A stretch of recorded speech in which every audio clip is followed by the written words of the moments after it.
Now, let's see. Where were we? Ah yes, that's right. When we last left our heroes, they were experiencing the epic lows of high school football. Faunalyn helped save the Brigand Ox of Hearthtown from a mutated bear, and that was more or less the last good thing that happened. Faunalyn escorted her new acquaintance, a Brigand Ox named Boof, back with her to town, and while this was happening, Glimki learned that his plot to kill Fishhead Franny had failed. Franny promised that the blast powder he had sent to kill her would be coming back to see him very soon, and Glimki found himself in a sudden panic. He tried to explain to the leader of the Korak Mining Company, Buntar Strigamol, what he had done, and soon learned that was a mistake, as Buntar fired him and threw him off the 5th floor balcony of the Green Sapphire Hotel. Glimki limped off into the night, and after a brief panic attack, went to find the island's governor, Vydra Famata. He tried to get her to see reason, but she revealed that she did not care if the island thrived or burned, and had poor Glimki thrown into the nearby river. Faunalyn snuck back into the city and also went to the Green Sapphire, where she attempted to create a diversion, leading dwarves out of the city back towards the mines. While it was partially successful, she continued to make a series of attempts to lie and ultimately poison her way up into Buntar's room, but was met with failure at every step. It turns out dwarves are very good at handling their narcotics. At last, she was able to cajole her way into Buntar's office, where she decided to impersonate Franny herself, pretending to be possessed.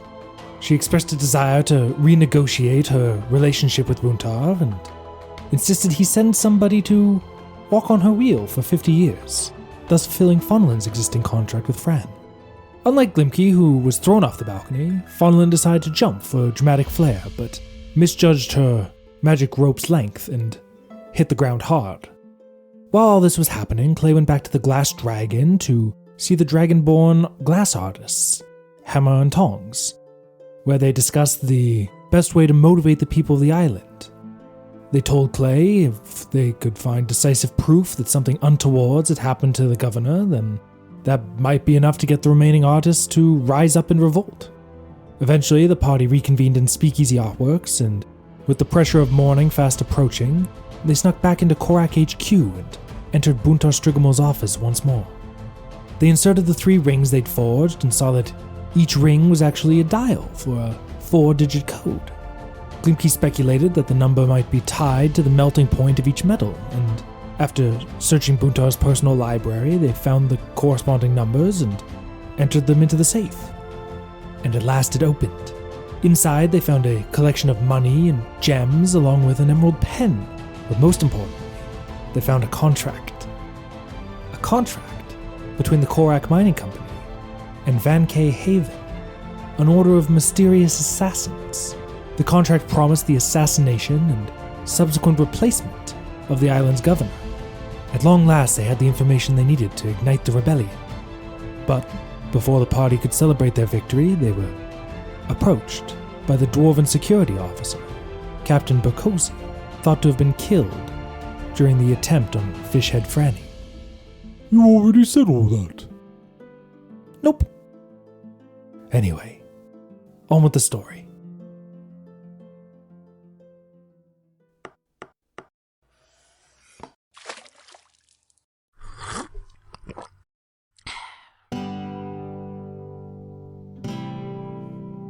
Come gather round, travelers, and sit on the stoop. We'll tell you a story about Bard Soup. 3 lovable scamps in our traveling troupe. We'll tell you a story about Bard Soup.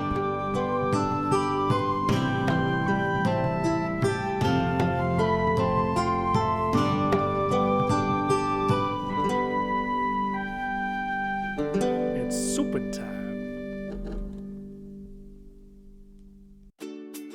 G'day mates, you're watching the Bard Soup Channel Australia. Coming up next, it's another piping hot bowl of Bard Soup. But before that, we've got thoughts and prayers with Prima. Hi, I'm Prima. I play Clay Campbell. And Nope, that's all. Afterwards, Amen. it's Glimki's Treehouse, hosted by Jordan. Today's letter of the day is C, which stands for... It stands for Christ. Well, hold on. God dang it. I'm Jordan and I play Glimki Treefellow. If we bully him hard enough, he will go to heaven. And after that, late tonight, we've got Down in the Sewers Having Rat Sex with Shannon.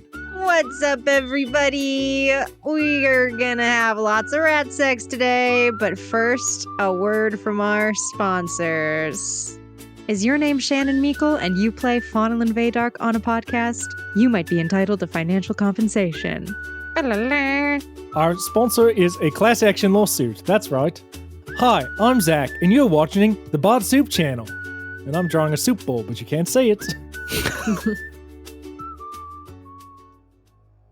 We join our heroes in Buntar Strigamel's office on the top floor of the Korak Mining Company HQ. In a few seconds' time, a massive explosion will rip through the office, blasting glass across the courtyard surrounding the office. But we're going to turn back time. Da-da-da-da-da. Before the explosion goes off, I'm going to have everyone roll initiative. I will tell you right now, on Captain Berkozzi's turn, he is going to explode. So you need to roll higher than him in initiative if you want a chance to do anything before that happens. Oh, fucking A. I rolled an 18, so... Oh, hell yeah. I thought it was a 6, but it's actually a 9. That's a 13. I got a 17. Ho, ho, ho, ho, ho. Pretty good rolls. First roll above a 10. Let's go. Looking The good. whole section. I am not going to tell you what Captain Berkozzi rolled, but We will just all tell explode immediately. I will tell you that Clay is going first. Yay! I would like to channel divinity turn undead. Amazing. Tell me more about that. Clay sees this gross-looking guy come in who I assume looks kind of like a zombie, like she saw on Fishhead Franny's boat previously. Yep, he's got very glassy eyes. You can see in the dim... I don't think you guys put on lights per se. You all have dark vision, but you can see in the darkness that he's moving a little crooked. He's not moving like he should be. Yeah, so she's gonna clutch the amulet that's around her neck and hold it out and cast her channel divinity. Okay. So, that will be a wisdom save, yes? Yep. Oh, God. Clay, please tell me what happens when he fails his saving throw. Well, whatever he was about to do, he must now turn around and try to get as far away as he can from me. Okay. And is that a permanent thing? For 1 minute or until it takes damage. Okay. And he can use his dash action each turn to get away. Amazing. Clay, anything else from you, I guess? Yeah, if I can use a bonus action on my turn, I'm going to Healing Word Faunalyn. Can't argue with that. Faunalyn actively bleeding from her head. You can't avoid it forever. Okay, let's see what you get. You get 6 health back. Thank you. I am now Nice. at 8 health. Nice. Yeah, you're so healthy. That was a huge improvement. We're going to go to Glimki. So can we see that he's rigged with explosives? Is it apparent? I will say he was wearing this large jacket when you first met him, and he seems to be wearing it still. It looks damp. And as he says his line about nothing really stays dead, or sometimes it doesn't take, the other version is from it. As he says his line about sometimes death not taking, he's going to pull open this jacket, and you see that his legs and his upper torso are bound to a wooden keg that has replaced his abdomen. Oh, Jesus. Gross. Ew. Okay, I see. Okay. How far is Faunalyn from the door to the other room? Or is there two? Is it? Are these They're rooms connected by a connected? hallway, and he is standing between. Ah, he's standing got it, in the got it. doorway leading to that hallway. I'd say the three of you are standing like within Okay. 5 feet of each other. You were all kind of crowded around this table. Perhaps Clay Okay. stepped forward a foot or two just to turn him away, but Okay. Well, I think Glimki just is gonna shoulder up his shield and put himself between the party and the guy, but staying within 5 feet of both of them. okay. Or maybe maybe I'll position myself right in front of Faunalyn because I know Faunalyn's hurting. You do that, and then it's Faunalyn's turn. He rolled an 8 on his initiative. And Oh, has a wow, negative okay. Oh my modifier. god. Okay, Yeah, Glimki's gonna yell at you though to just stay behind me. I'm a fool and I love drama. Faunalyn sees Clay turn this undead. She sees this magical reaction and she sees Glimki step in front of her. And as he steps in front of her, she feels this moment of relief that someone is protecting her. And then she sees the fluttering pink flowers in his hair. And she curses, and as she curses, she is going to run up and grab Glimki and try to drag him towards the window that the lock is broken on with her movement bonus action to dash Oh, as snap. far as she can go. Okay. I'll say you can move at half speed while dragging him. Glimki, do you resist? No. No. Well, no. As long as no, as long as we're staying next to each other, I think it's fine. And we'll say because you're dashing, you can move twice as far as you normally can, but you're moving half as fast as you normally can. So it balances out to you moving about 30 feet away from Captain Berkozy. Okay. Faunalyn is going to scream at Clay to also run. Just like, Clay, run, get out of here! And she is going to, with the remainder of her movement, try to jump out the window. Okay.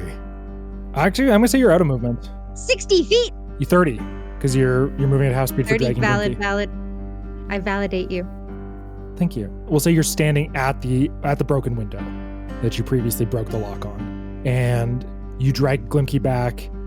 Captain Berkozy looks at you with dead eyes, and as this holy fear grips him, he stumbles back several feet out into the hallway as his stomach starts to burn and glow white hot, Oh god. and then he explodes. Oh, he does explode right away. Mm-hmm. For continuity's sake, and to keep the wonderful button from last episode, the glass blows out of the top floor, but you are far enough away that you do not take any damage from the explosion. Oh, hot damn. Okay. Nice, even me? But immediately, So all we had to do is step backwards? nah, he would have run after you. Don't you worry. We have Dumbass. blast powders? Not that potent after all, I guess. Oh, I wish it had hit one of you. Oh, I wish you could see the number of D6 I'd be rolling. More than a fall off the hotel, I'll tell you that much. Oh, Shards of glass go raining down onto the courtyard below, and you hear shouting as the guards on duty look up and see the top floor just blown open. Magic group slither forth, and Faunalyn wants to have the rope tie itself to something inside of the office, like at the window. And she's gonna say, "Okay, guys, I have some experience jumping out this window. Do we want to go this way, or we could hide in the building? But I imagine they'd root us out." No, I think you're right. Yeah. But just to keep in mind, that's one of the 4 people I sent to the ship. Oh, This one's on me, but I feel like there's gonna be more of those things. that didn't seem like all Okay. the blast He's like- powder, right? Glimki, you would know that they went Mm-mm. with 2 kegs of blast powder. Okay, so we sent 4 guys. I imagine there are gonna be some sort of returning strike force, and there's 1 more keg of powder. So there might be another, I don't know how else to describe it, as a suicide bomber essentially is coming after us. Potentially. I don't Remember know. when the show was about casual bestiality in the sewers beneath a fantasy Looney Tunes world, and now we've got It can still be jihadists? that. It can still be that. Yeah. It can still be It's too that. late. never too late. Okay, well, nonetheless, we might get exploded out there, but we are going to get caught by guards in here, and I'm very wanted. Don't know about the 2 of you. Actually, I do know. Clay is also very wanted. Yeah, let's get out of here first. Okay, cool. We have everything from the safe, right? Just tucked into our inventory. Yeah, we'll say you lined your pockets with the coin. I'll say the scroll, the case, and the pen are still on the table. Okay, I swipe those and then I run towards them at the window. Okay. Are you trying to be sneaky or fast as you climb down the exterior of this building? I'd say fast. I would say, I was going to say sneaky. Because fast feels like we'll die more, but we can be fast. Sneaky feels like pointless because it already exploded. I don't know. Okay. But I guess they're not looking for someone valid. on the outside of the building. Okay, tiebreaker, Glimki. I think we go fast. I don't know. Let's get the Okay, hell let's out go of here. fast. You guys will revive me if I die. Yeah. Yes, of course. 6 health at a time. You got it. For the 3rd time in 2 days, Faunalyn jumps out of a window. Jeez. It's just all getting to be a bit much, isn't it? It's a sloped wall, right? We just like gracefully glide down the wall. That's what I tried the first time, and then I took like 20 falling damage. I'm But still now all damaged three of from us are that fall. here. That's why I was low health. I haven't even healed from the first 2 times I fell in a window.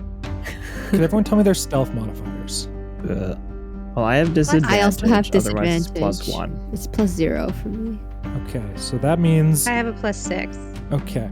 So for the disadvantage, Clay and Glimki get a -5 to their passive stealth as you attempt to just hurry down this building side via the magic rope. The guards who are looking around, looking up at the building, at the exact windows that y'all are sneaking out of, almost immediately. We'll say not quite immediately, like as you're like halfway down the building, or like, you know, like the last of you's climbed out the window, you hear shouts. Someone climbing out the window! Get him! And I'm gonna say we're gonna roll initiative again. Yeah. How many valid. guards? I'm just validating And all your how far choices away? today. Thank you. We will say that there is maybe like a half dozen pull off to intercept you. Some are still like running 6. inside to like get to the top Bruh. floor. Okay. All right, easy. 9. I rolled 10, so it's not under a 10, at least. Faunalyn. 13 again. And the guards get a stinky ol' 19. God. Okay. Like I said, a half dozen guards are going to run up. I'm going to say half of them have crossbows. The other half are carrying spears. The 3 with spears are going to attack with disadvantage at the distance. It would have been an 18 on the die, but instead it became a natural 1 for the first spear. And also, what's the order that you guys are climbing out the window? It's definitely Glimki and I first. If any of Faunalyn's residual momentum was carrying them, Glimki probably would have like. But I specified that I stopped and tied the rope. Up to you guys. Although Faunalyn's pretty gung ho that's to go. Faun- I was we'll gonna say Faunalyn kind of chucks Glimki out the window, Clay. but Yeah, Yeah, I think that's fair. Like, if you were dragging me out, that Okay. sounds reasonable. I'm going to say, given the order that you're climbing out, Faunalyn and Glimki, the 2 spears clatter into the side of the building next to you, missing you. They're just too far away to land an accurate shot. And then Clay, a 3rd guard, throws a spear at you. But it's just, you're just like impossibly far. Like you just, even with disadvantage, okay. like, he just can't hit you. And he just throws the spear and it goes halfway up the building and doesn't come close to hitting you. 3 more, though, are going to pull out crossbows. Oh, okay. Good. We will call them light crossbows, and they have a range of 80 by 320. So I'm going to say that Faunalyn, it is a regular attack against you, a disadvantaged attack against Clay and Glimki. So Faunalyn, miss. Crossbow bolt shatters against the side of the building. Glimki, a 3 and a 1, miss. Crossbow sails up over the building into the night. And Clay, another nat 1. Enjoy them while they last, kids. The tides will Hell turn. yeah. Yeah, wow. Nice. Boom, boom, boom. Nice. Projectiles sail through the night up at you, but they have not been able to find their mark yet. And we are going to go to the first of our friends, Faunalyn. we're friends. I don't really know what there is to do. I mean, Faunalyn does have a short bow. So I guess while Faunalyn is sliding down the side of this building, she is going to arm up. Are you sliding or are you climbing down with the rope? Okay, I'll climb down with the rope and I'll use my bonus action to dash down the rope. Sliding and shooting is way cooler though. And you can do it. You'll just have to make an acrobatics check when you hit the ground. Maybe take some damage. I want to slide. It's way Or Are we like halfway now? We're like we'll say halfway like down. halfway. right? Maybe Clay is like a third. That's like half the dice. You've been here before? easy peasy.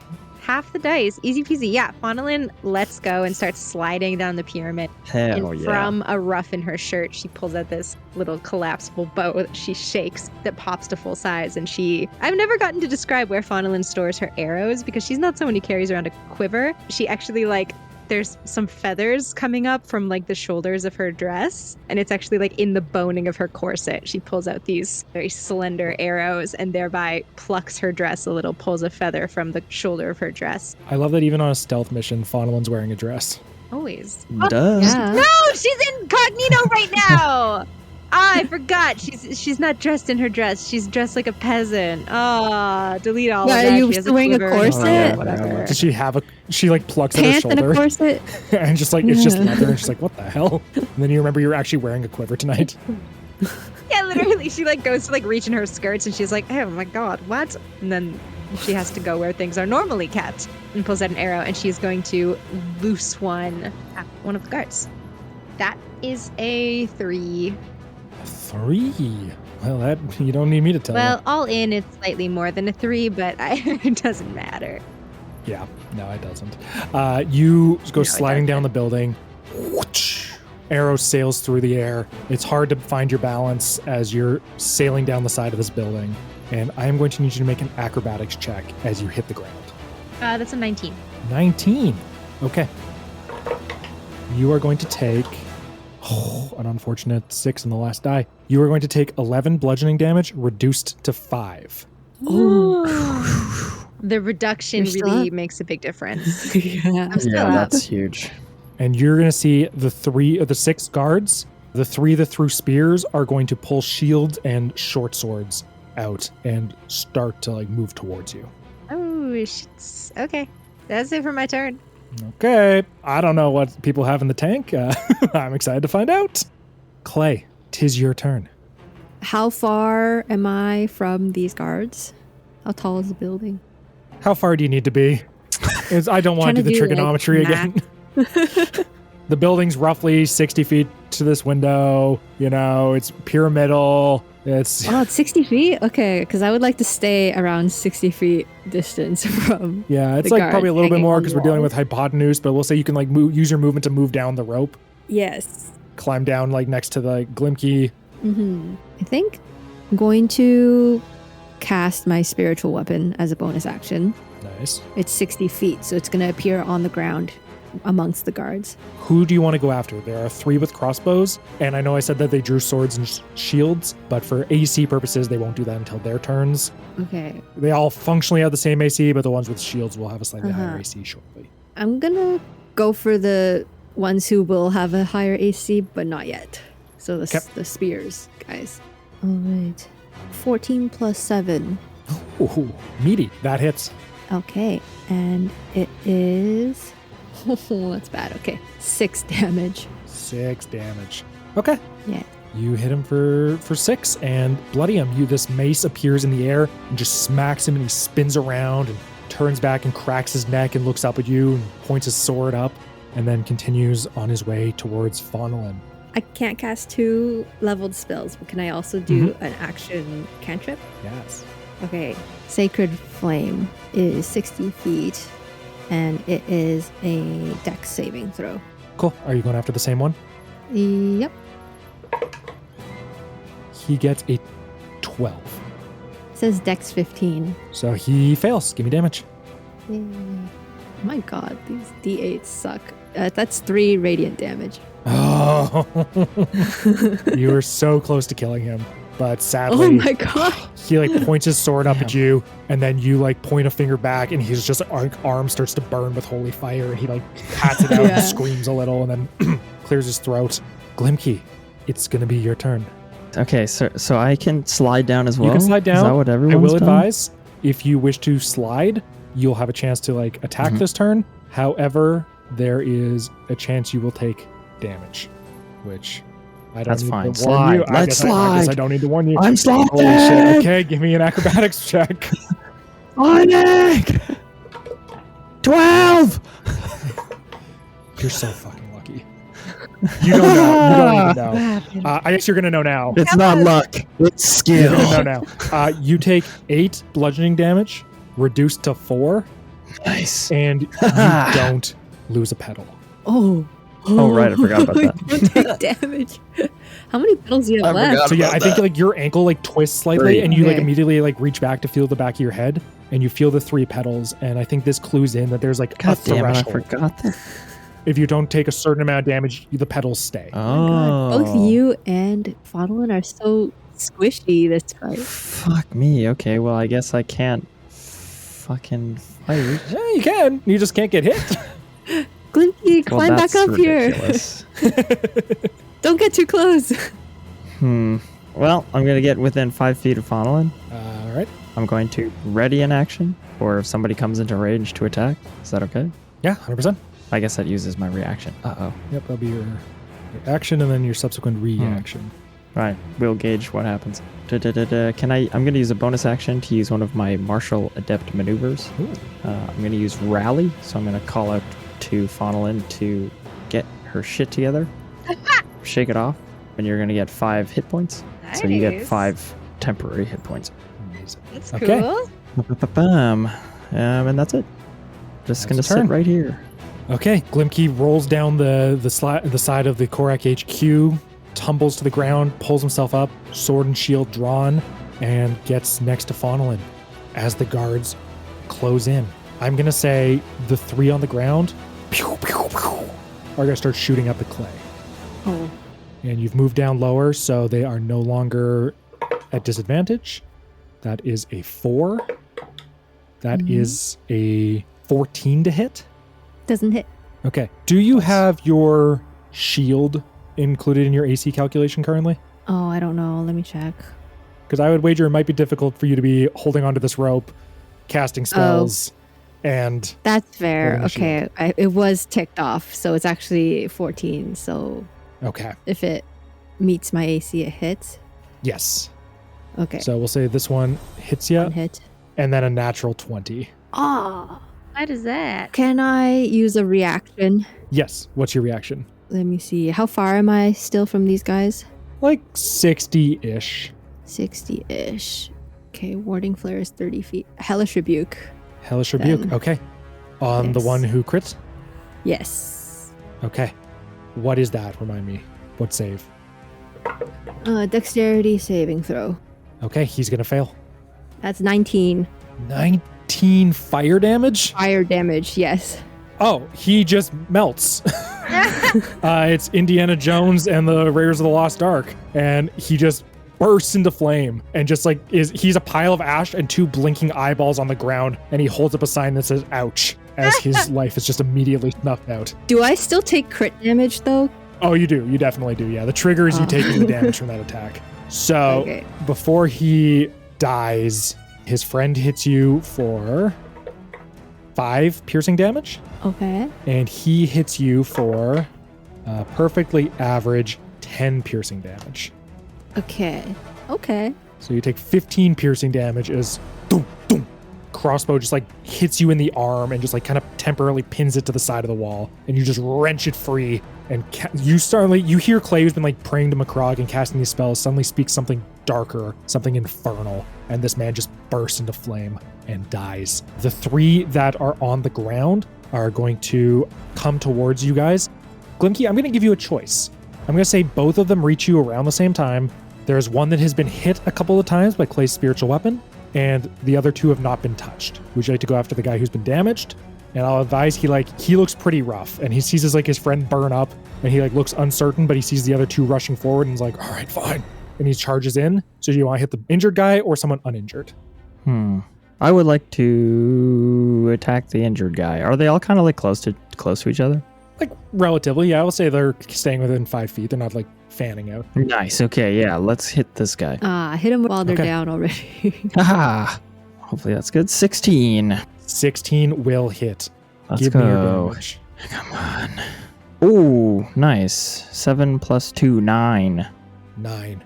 This guy charges in. He looks uncertain, and as he does, that uncertainty costs him as he's a little slow, and you just dash in, cut him from shoulder to hip, and he drops to the ground. Oh my gosh. Nice. The other two are going to attack. One's going to attack you, and one's going to attack Faunalyn. Shit. Not nice. We'll say gold for Glimki, bronze for Faunalyn.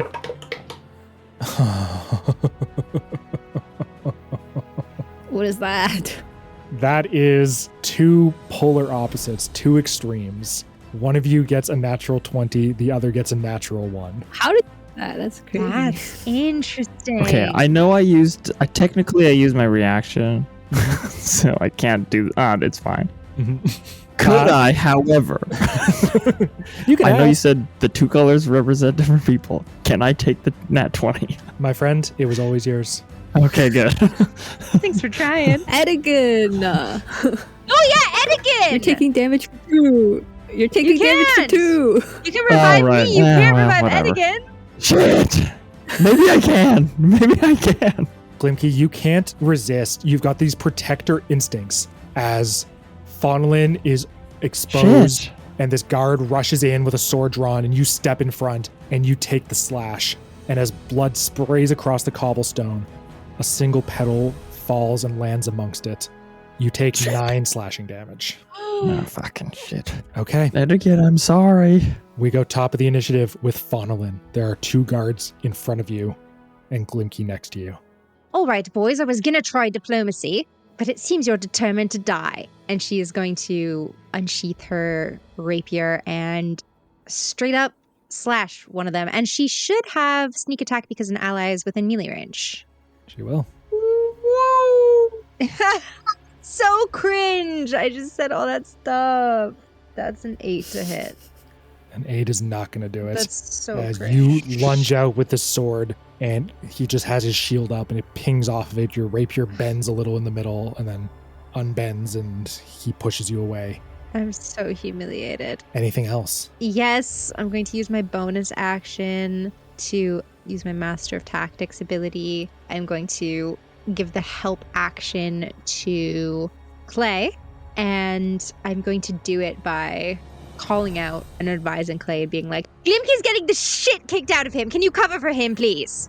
As I see these petals flutter to the ground. Okay. Now, I don't want to be a Tommy Sucksapine, but let me What? just check the range. Tommy Sucksapine. I Right, think it's yes, of 30 course. feet. It's a 30-foot range.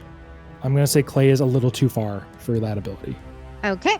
Shit. You know, that's Okay, you know, but I there's hear many you benefits to Theater shout, of the and Mind. I'm on my but way.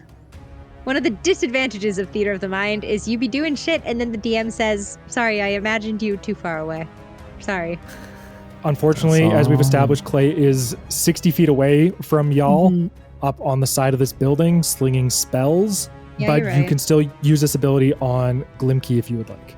Yeah. Faunalyn, he's just stepped in front of her. Faunalyn swings, but as he steps in front of her, she has to accommodate her swing so as to not stab him, thereby missing her attack on the guard. See how I reskinned that to be so You dramatic? blamed it on Your Glimki. failure was That's- Glimki's failure. Yeah, it's Glimki's fault. That's cruel. And, well, I never claimed to be a nice guy. The protector thing is great, but maybe try preserving your own life also. Okay. And that is the help she gives him. And we're going to go to Clay up on the building. 4 guards remain. None of them have been hit. I would like to slide down 30 feet, so I'm within 30 feet range.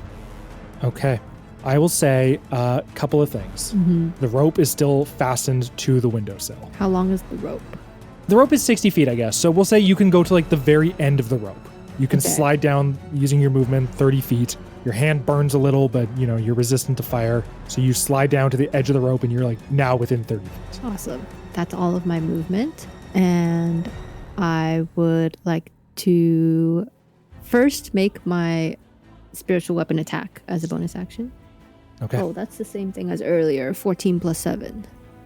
That will hit Yay. against one of the crossbow guys. Yeah, whoever is most threatening to Glimki right now, I guess. Well, that would be one of the guys with shields then. Yes.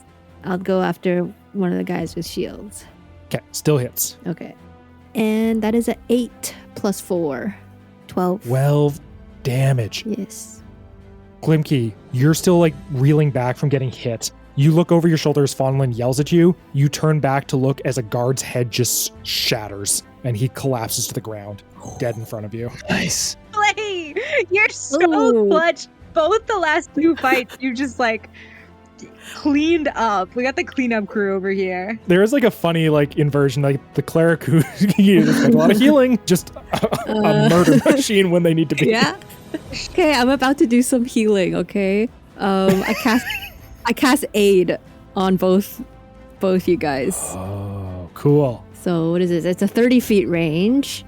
Choose up to 3 creatures. Can I choose myself also? Because I get 3 targets. Yep, you're a creature within range. Okay, so all of us, we get our hit point max goes up by 5, and we get our current hit points go up by 5 also. Amazing. So does that mean we heal 5 and we get 5 temp? No, so it means like if you were at 5 out of 10, you'd now be at 10 out of 15. Oh, okay. So I get to change my max?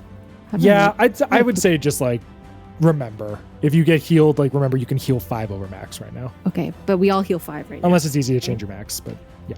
But you also gain 5 HP right now. Wow. Yes. Okay. Guys, I'm looking amazing. You guys have brought me up to like over half my health. Wow. Speaking of amazing, is that it for Clay? Yep, that was my last 2nd level spell for the day. Okay. You've done plenty. You've done great. Guard gets splatted, and we go to Glimki. There is 1 guard still in front of you, 2 with crossbows shooting up at Clay. Okay, well, I guess I'm gonna try hit the guy standing right in front of me. Go for it. Nope. No, I'm not. That's a 10. Clang! This guy's got his sword and shield ready to go, and he is not relenting. Okay, well, I can try one more thing because of my shield master feat here. I can try to shove him since I'm making an attack on him. So, yeah, let's try that. Go for it. Okay, not bad. 17. 17. He also got a 17 on the die and has a +1, so he gets an 18. God damn it. Yeah, your shields bash into each other, and there's a loud clanging. And this guy's heavy set. He's got a low center of gravity, and he is pissed off as 2 of his friends have been cut down next to him. It is now the guard's turn. We're gonna start with Clay up on the side of the building. 2 more crossbow bolts firing up at you. Ooh, those are some pretty good rolls. I'm at 30 feet now, so I can use Warding Flare. Warding flare. Is that a It's reaction? my reaction, yeah. Cool.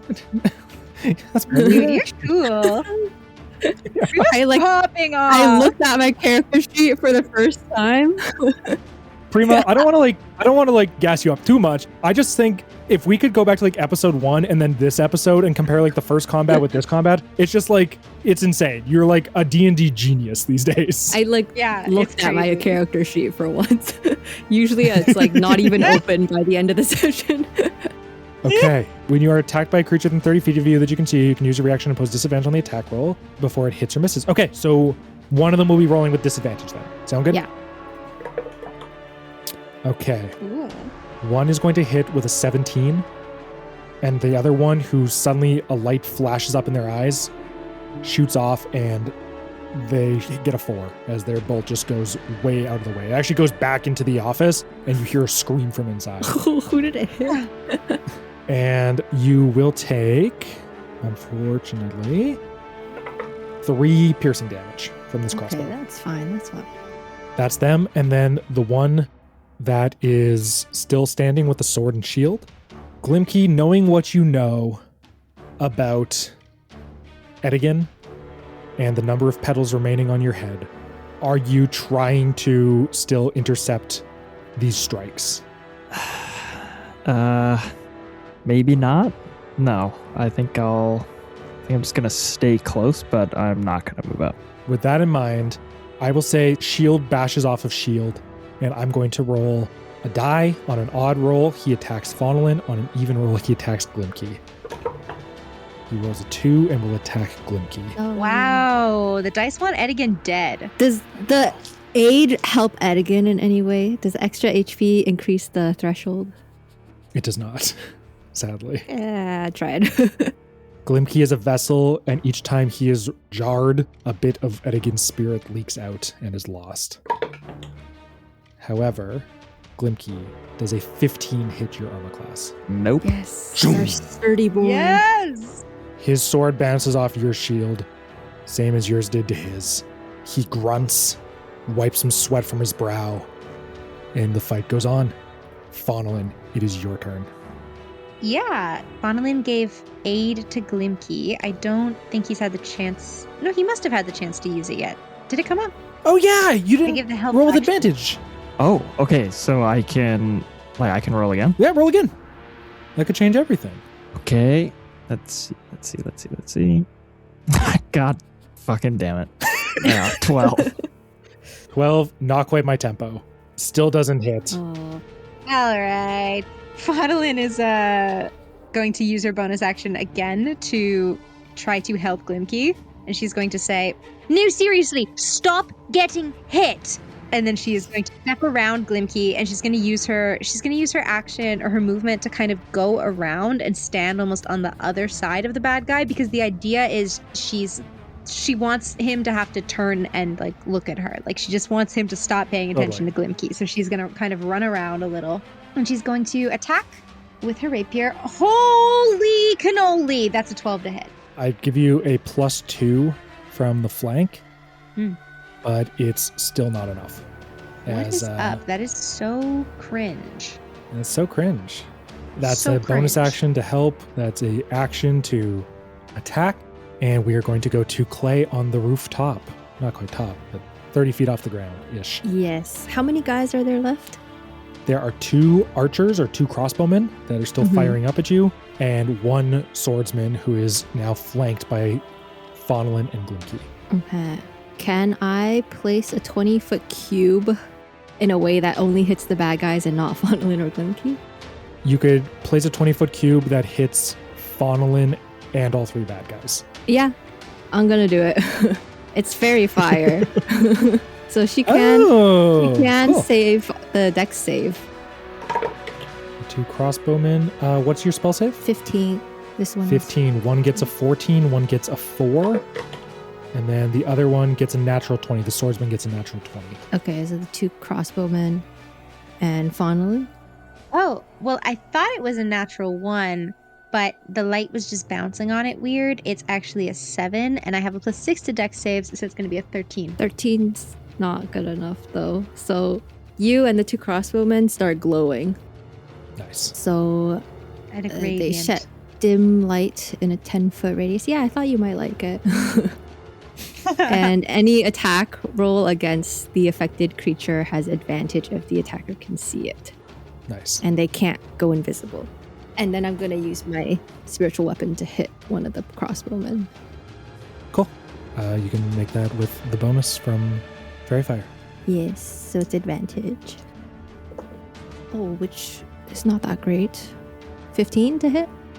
15 hits. 11 force damage. 11 is enough to kill him Ha! as he like looks down at his arms as they're like burning this like, bright shades of blue and purple. And he's like, what the hell's? As the mace comes sailing through the air and just sends him flying. And he just sails like 20 feet back and hits the ground. It doesn't get up. There are 2 guards remaining. I would like to point out, not to make anyone feel bad, Clay has killed 3 guards, and the 4th one, Clay left them with 2 HP, and then Glimki finished them off. I'm trying. I think the 2 of you need Clay to is wake really up. cool. What about it? Dangling above the fight instead of falling on the ground amidst it is better. And we're going to go to Glimki, speak of the devil. You have advantage and a +2 from the flank if you want to go after this guy. Okay, I just don't think I should attack this guy. I think maybe I should help Faunalyn. For what it's worth, she's pretty healthy now. Like she's gotten, I think, like 11 points of healing in like the last. Yeah, I'm great. Okay, then I'm just going to try to protect her. So if I can take the dodge action and just move up next to her, I think that's what I can do. Okay. So you dodge and slide alongside next to Faunalyn, and the guard will go unless you have a bonus action. No. Okay. In keeping with Faunalyn's attempt to draw attention, he is going to attack her. Faunalyn, does a 12 hit? No? Okay. Enough said. He swings at you and you just dodge out of the way. Advantage because of the fairy fire, though. Oh, yes. Sorry. Clay. Well, I rolled worse on the second attack. Okay, well, to be So fair, you know. he cuts through the air, and you duck. And if you'd been wearing your wig, it would have been chopped clean off. And instead, he dodges out of the way, and you are good. Let's do this one more time. Faunalyn, it is your turn. I'm not going to attack. I'm going to say, drop your weapon. You need not die this day like your brethren. Give me an intimidation roll. Intimidation. Mother! That is, I rolled a 2 on the dice, so that's going to be a 7.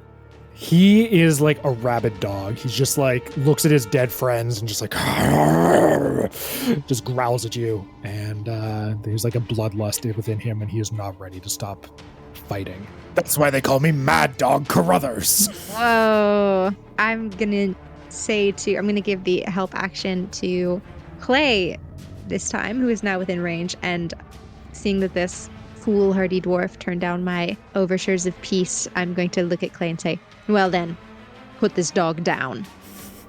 And that's my action. That's my turn. I figure my action was trying to persuade him. It was, yes. That is Faunalyn. We go to Clay, So, which one is Mad Dog Carruthers? the swordsman. Okay, I'm gonna smack him with. Mad Dog Carruthers. Wow, I keep rolling the same number. 14 plus 7 again for the spiritual weapon. That's gonna hit, same as it ever was. For another 12. Another 12 will be on another fire kill. He says, I'll never die and I'll never stop. Yeah, I bonk him on the head with my spiritual weapon as a bonus action. And that was without Faunalyn's help.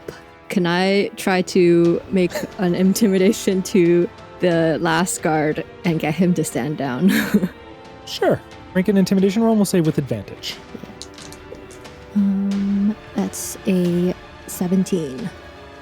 He is going to put his hands up and the crossbow drops to the ground.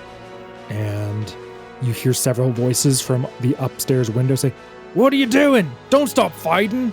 And you see up, there's several guards. You don't have much time probably before they start rushing back down after you. But the fight has ended. Cool. Let's Oh, go. let's get out of here. Is that again okay? Oh, God, I don't. Zach, how many petals are left? 2. 2? Ooh, that's not good. You've only got the 2 pedals. Okay, I don't really know what else we can do. I think we just gotta. I think it's time. No, like we gotta like kick this thing off. Yes, I was thinking that because, like, you can't take any more hits, really. Like, Edigan will die. And also, they're in disarray right now. And I just feel like if we don't proceed immediately while they're at the peak of their utmost chaos, then it just gives them time to, like, organize, you know? And if they're organized, that's really bad for us and they will kill us and all of our allies. Okay, yeah, that's what I'm thinking too. Because if we just give them time to like figure out everything that just happened and then kind of get organized again, we'll have like lost this entire opportunity. Their HQ just got attacked, and then suddenly there is a crowd of people with pitchforks at the gates. Like they'll have no idea what to do. But what about Edigan's heart? What about it? We still have to go to the mines and do the rebellion.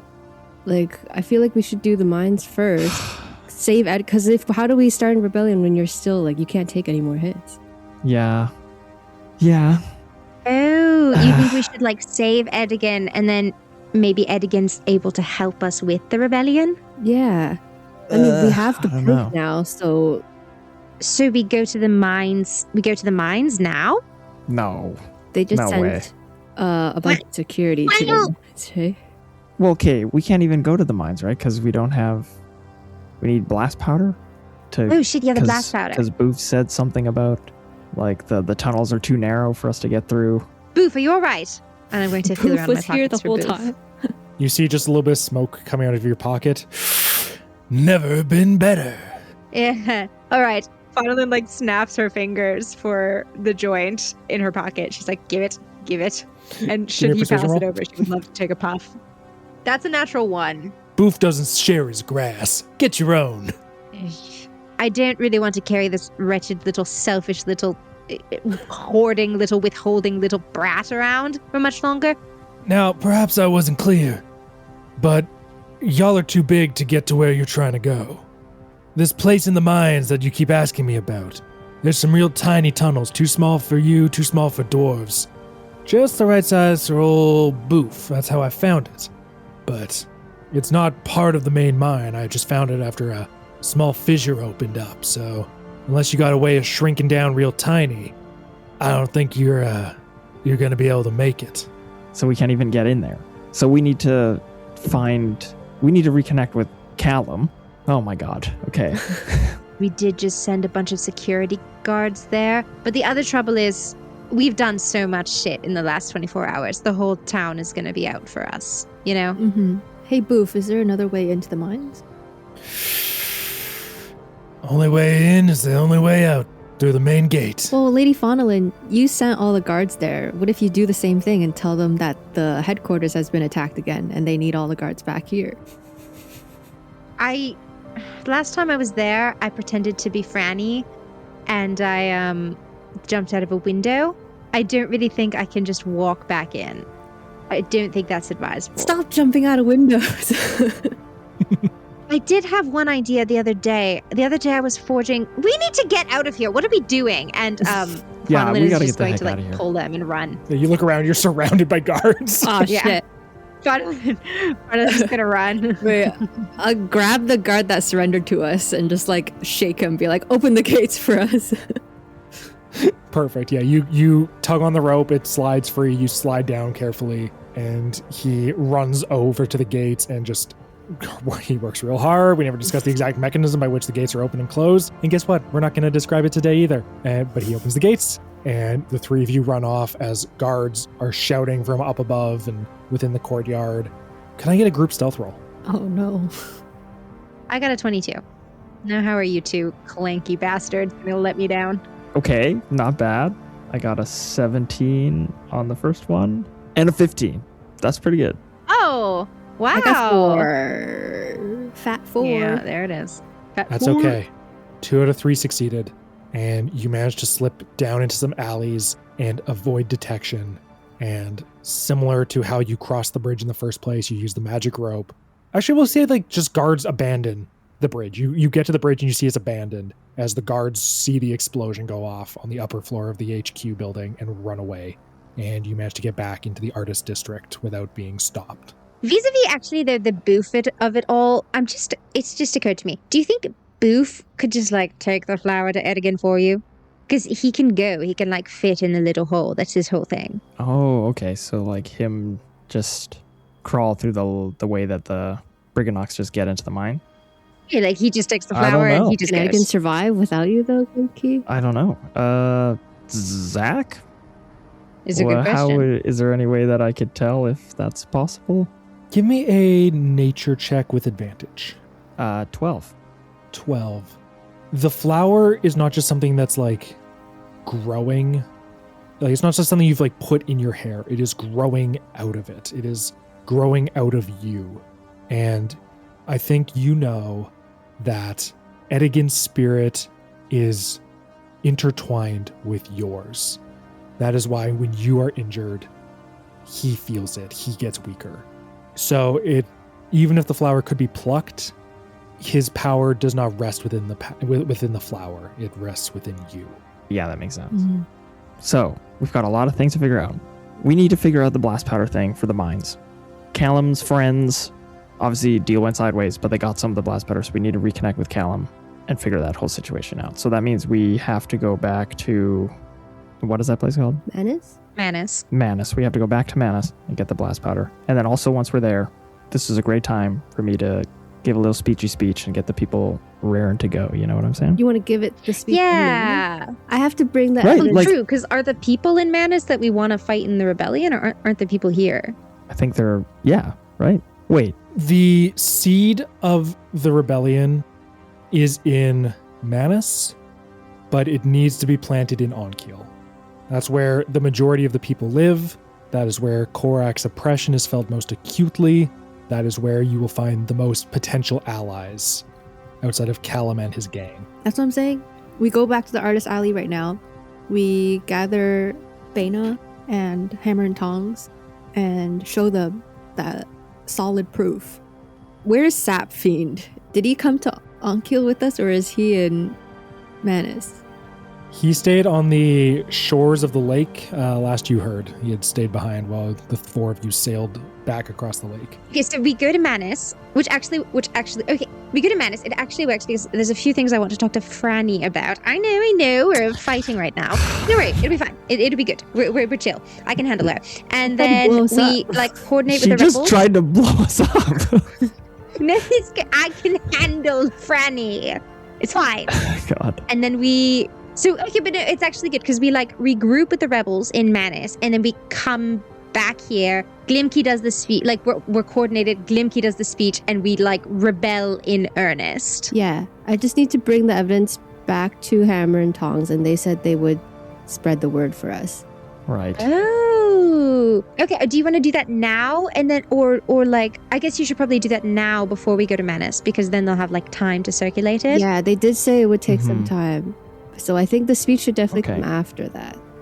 Okay. No, this is actually good because they're probably going to be looking for us, knowing that we were just seen escaping. So it's actually a good time for us to clear out of the city. Yeah, too. That's true. This is it's all coming together. I see it. It's happening, and I think it's the good. only thing I'm struggling with is that this all sounds like yes, this is the good thing to do, but everything is popping off right now. It would be such a good time, but I totally understand. We need the time. Yeah, I know. If we lay low a little bit. The blast powder. If we lose Ed again, then I don't know what we're gonna do. No, you guys are right. That's true. Totally That's right. so true. And they'll probably lock down the city ASAP, even more. So we should probably get out before that happens. But I knew I also kind of just want to do it and I know. we kind of We need could. the But we blast powder. can't get into the mines though. Yeah, we need the blast powder. The stupid blast powder. It's okay. It's How all hard can it be to get some blast powder? It's a mining town. Yeah, you're right. Although Glimki had the blast powder dealer arrested, so I guess kind of hard now. Oops. Remember your little corporate side quest? That was crazy. Okay, to Manus. I mean, okay, wait. So Speakeasy, Clay, you're going to have a conversation, and then we'll all go to Manus together? Yeah. Yes. So you guys go get some rest. I will go speak to the artists first, and then also maybe crash at their place. And we meet up in the morning to go to Manus. Gamekey, any complaints? You lie low, especially. Because we don't know where Franny is going to pop out from. Stay away from all fish. Stay away from any sea creature, any seafood, any fish-related decor, any people that look slightly fishy. Yeah, I will. I'll be careful. Okay, good. All right, see you guys in a bit, I guess. Glimki and Faunalyn return to Speakeasy Artworks. We'll say you take the key from Clay, you get inside, lie down for a much needed rest. It is very late, I will remind you. It's probably 2-3 in the morning. The two of you crash in your respective ways, and Clay, you hurry back to Artist Alley and get to the Glass Dragon. Yeah. It's late at night now, in the middle of the night. Extremely late, yes. I feel bad for bothering these people again. I knock on their door. You knock, and the lights stay off, and nobody answers. Oh no. Are there any lights on any of the artists' buildings along the street? On? I'd say there's some streetlights, but otherwise, no. Change of plans. I'm going to go back to the artist's place and rest, and then I will try again in the morning. Perfect. You get back, you lie down. With the threat of danger looming, mixed with the exhaustion of the last couple of days, does everybody sleep or / trance? Do you keep watch? Door has a lock on it. Is Baynard there? She doesn't sleep here. She's got another place elsewhere in the city. How far is it from here to Manus? It's a half day, 4 hours. Can we get a full rest and keep a watch? Yeah, it just adds a little bit of time. Admittedly, Faunalyn only needs 4 hours of sleep, so I'd say because she's an elf, you can each sleep 6 hours. Faunalyn can transfer 4 hours. You and Glimki can do a 2-hour watch. Faunalyn can do a 4-hour watch, and you could get a full long rest. Both can do the whole watch. He's uninjured. Yeah, Booth can keep a watch. If you want, he could chip in for sure. Oh man, I don't know if I'd trust Booth to keep a watch. Okay, well, I feel like maybe we should just take shifts. Yeah. Maybe Boof could watch for a little bit. Then maybe you and I can do one each.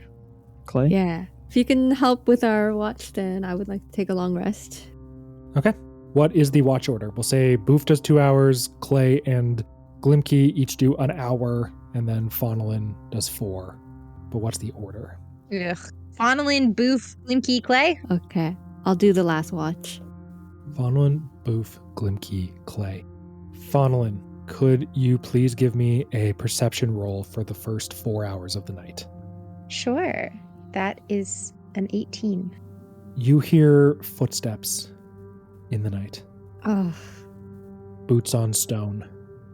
And you pull back the curtain, you keep the lights off, and you glimpse out, and you see that a buffed up regiment of guards has returned to the bridge, because Speakeasy Artworks is basically on the river, and you have a view of the bridge from where this building is positioned.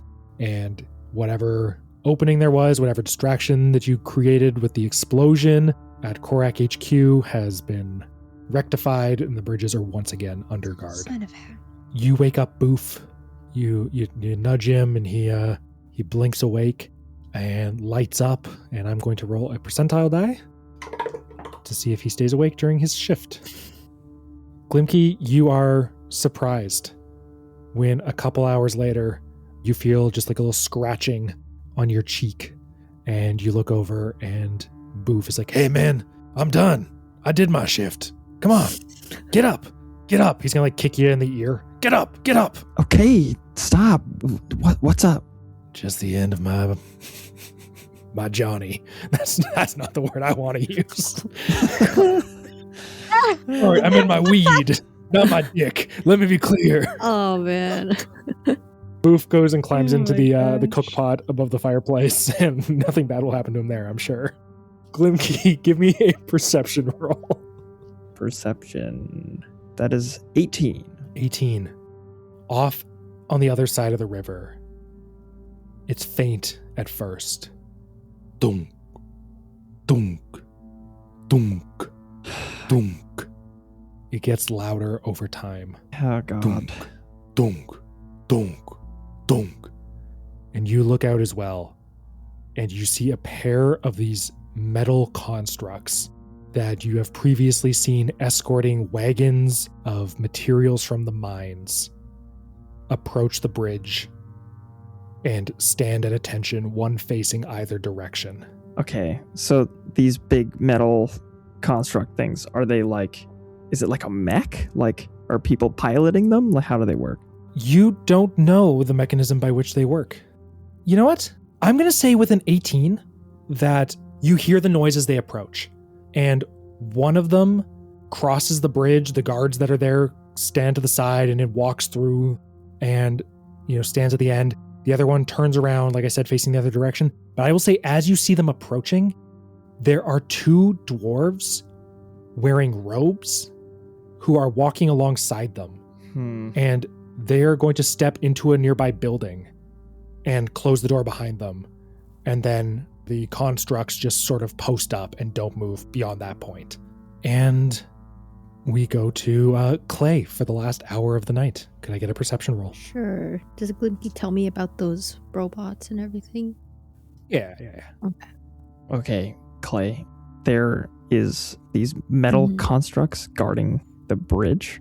I don't really know how they work, but it kind of looks like they're being controlled by some guys that are now hiding in that little shack. So maybe just keep an eye on that. Definitely. Maybe they'll come out of there, or if they stay in there or whatever, then we'll know. Yeah, I'll keep an eye out. You try to get some rest for the last hour. That's a nat 20 on my perception for 24. Nat 20. Nice. Yeah. With a nat 20, I'm going to tell you 2 things. First, you keep a close eye on the constructs on either side of the bridge. They stand perfectly still, like statues, throughout the night. Not a twitch of an arm, perfectly motionless. Second, you hear a rattling at the door. A second later, you hear the lock turn, and the door opens, and you see Baina Tarosi standing in the opening. Oh. She glances over and she sees you and says, "Oh, sorry. I hope I didn't wake ya. I couldn't sleep, so I thought I'd come here and print off some more of the symbol and try and get it distributed to some more folks, you know." Yeah, no. Please come in. This is your place. Thank you for letting us stay here. Oh, of course. I pull her in and bolt the door behind her. Yeah, there's been some developments actually. We have some more solid evidence against the Korak company to kind of fuel this rebellion. I think it'll bring a lot more people on board if you can help us with that. What do you mean? Can I do a quick insight roll? For sure. Yeah, I don't know why I feel suspicious of her right now. She just came in the middle of the night. I don't know. It's I will say it's early morning. It's probably 5 or 6. There's a brief glow as you see the astral pieces of Pharaohs are starting to swirl in the sky and recongeal into a burning bird. But yeah, make that insight roll. I just want to see no signs of outside influence over her, and she's trustworthy and not Korak robot or Franny robot. That's 14 plus 4, 18. 18. Yeah, you look her hard in the eyes. There was a glassiness to the eyes of Captain Berkozy as he tried to blow you up tonight. There was a mucusy element to him.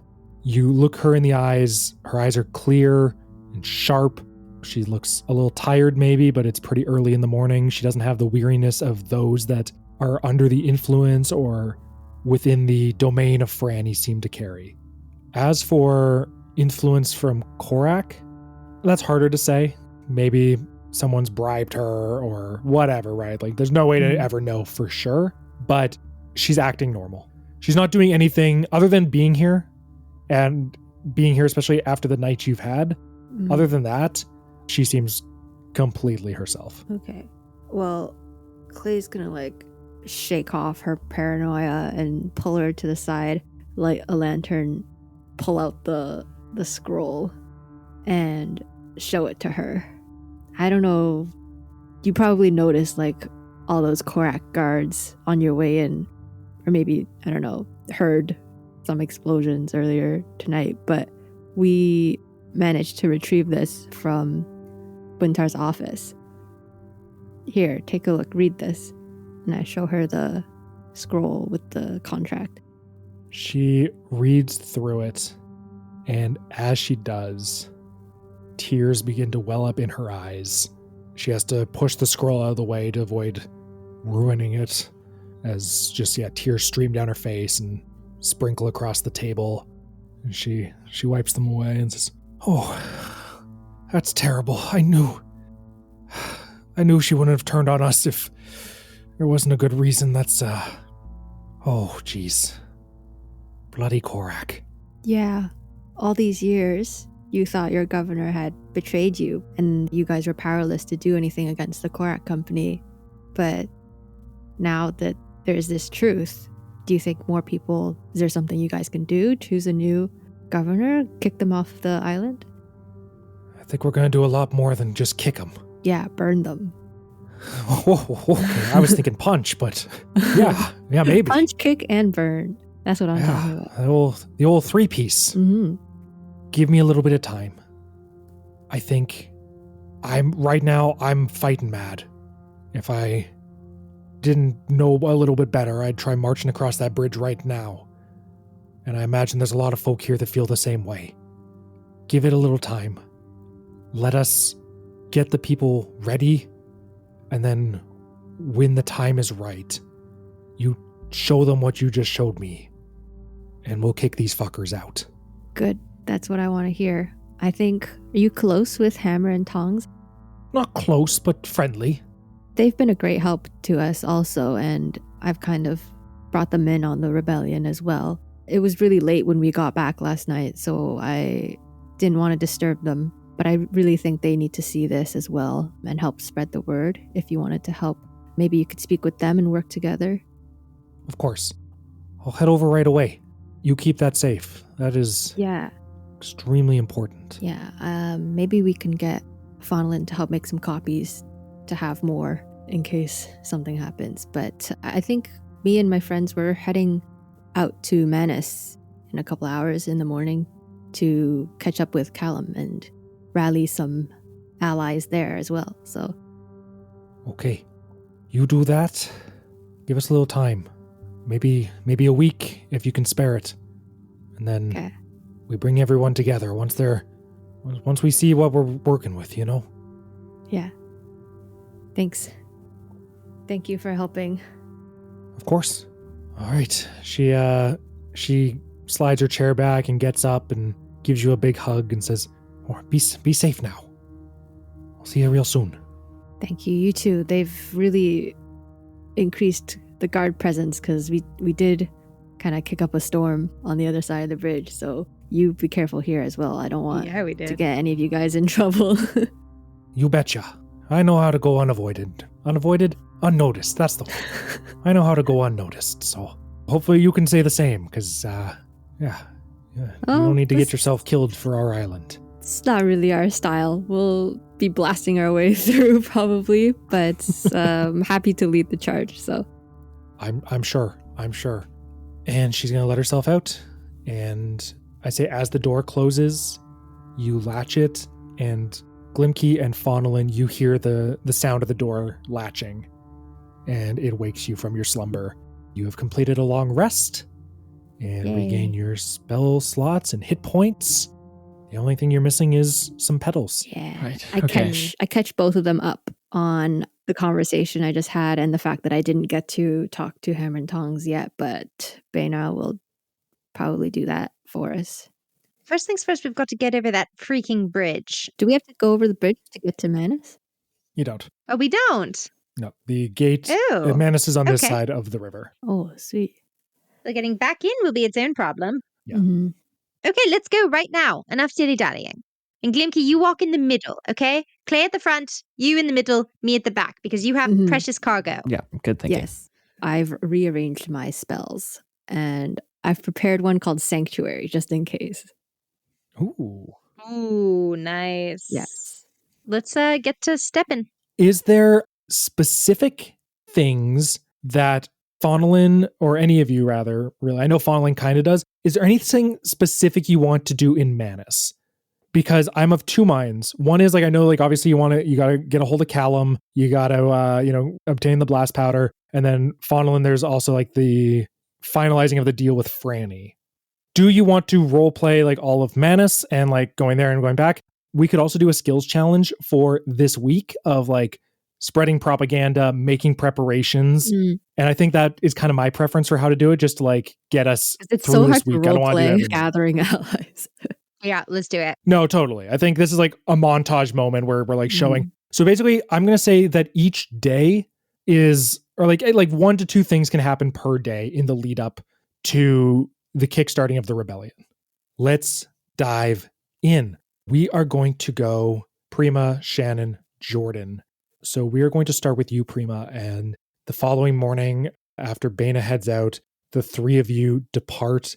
We'll say you walk along the riverbank and you pass by the other bridge, the Mosaic Bridge, and you see that it too has been reinforced with these metal constructs, these metal men standing guard, and you navigate your way out the gate. There's like some scrutiny, but they're not searching bags of people leaving, at least. And you get on the road to Manus. And could you please tell me about something that you try to accomplish on your way there or on your way back or while you're there? Something about the journey or what you do in Manus.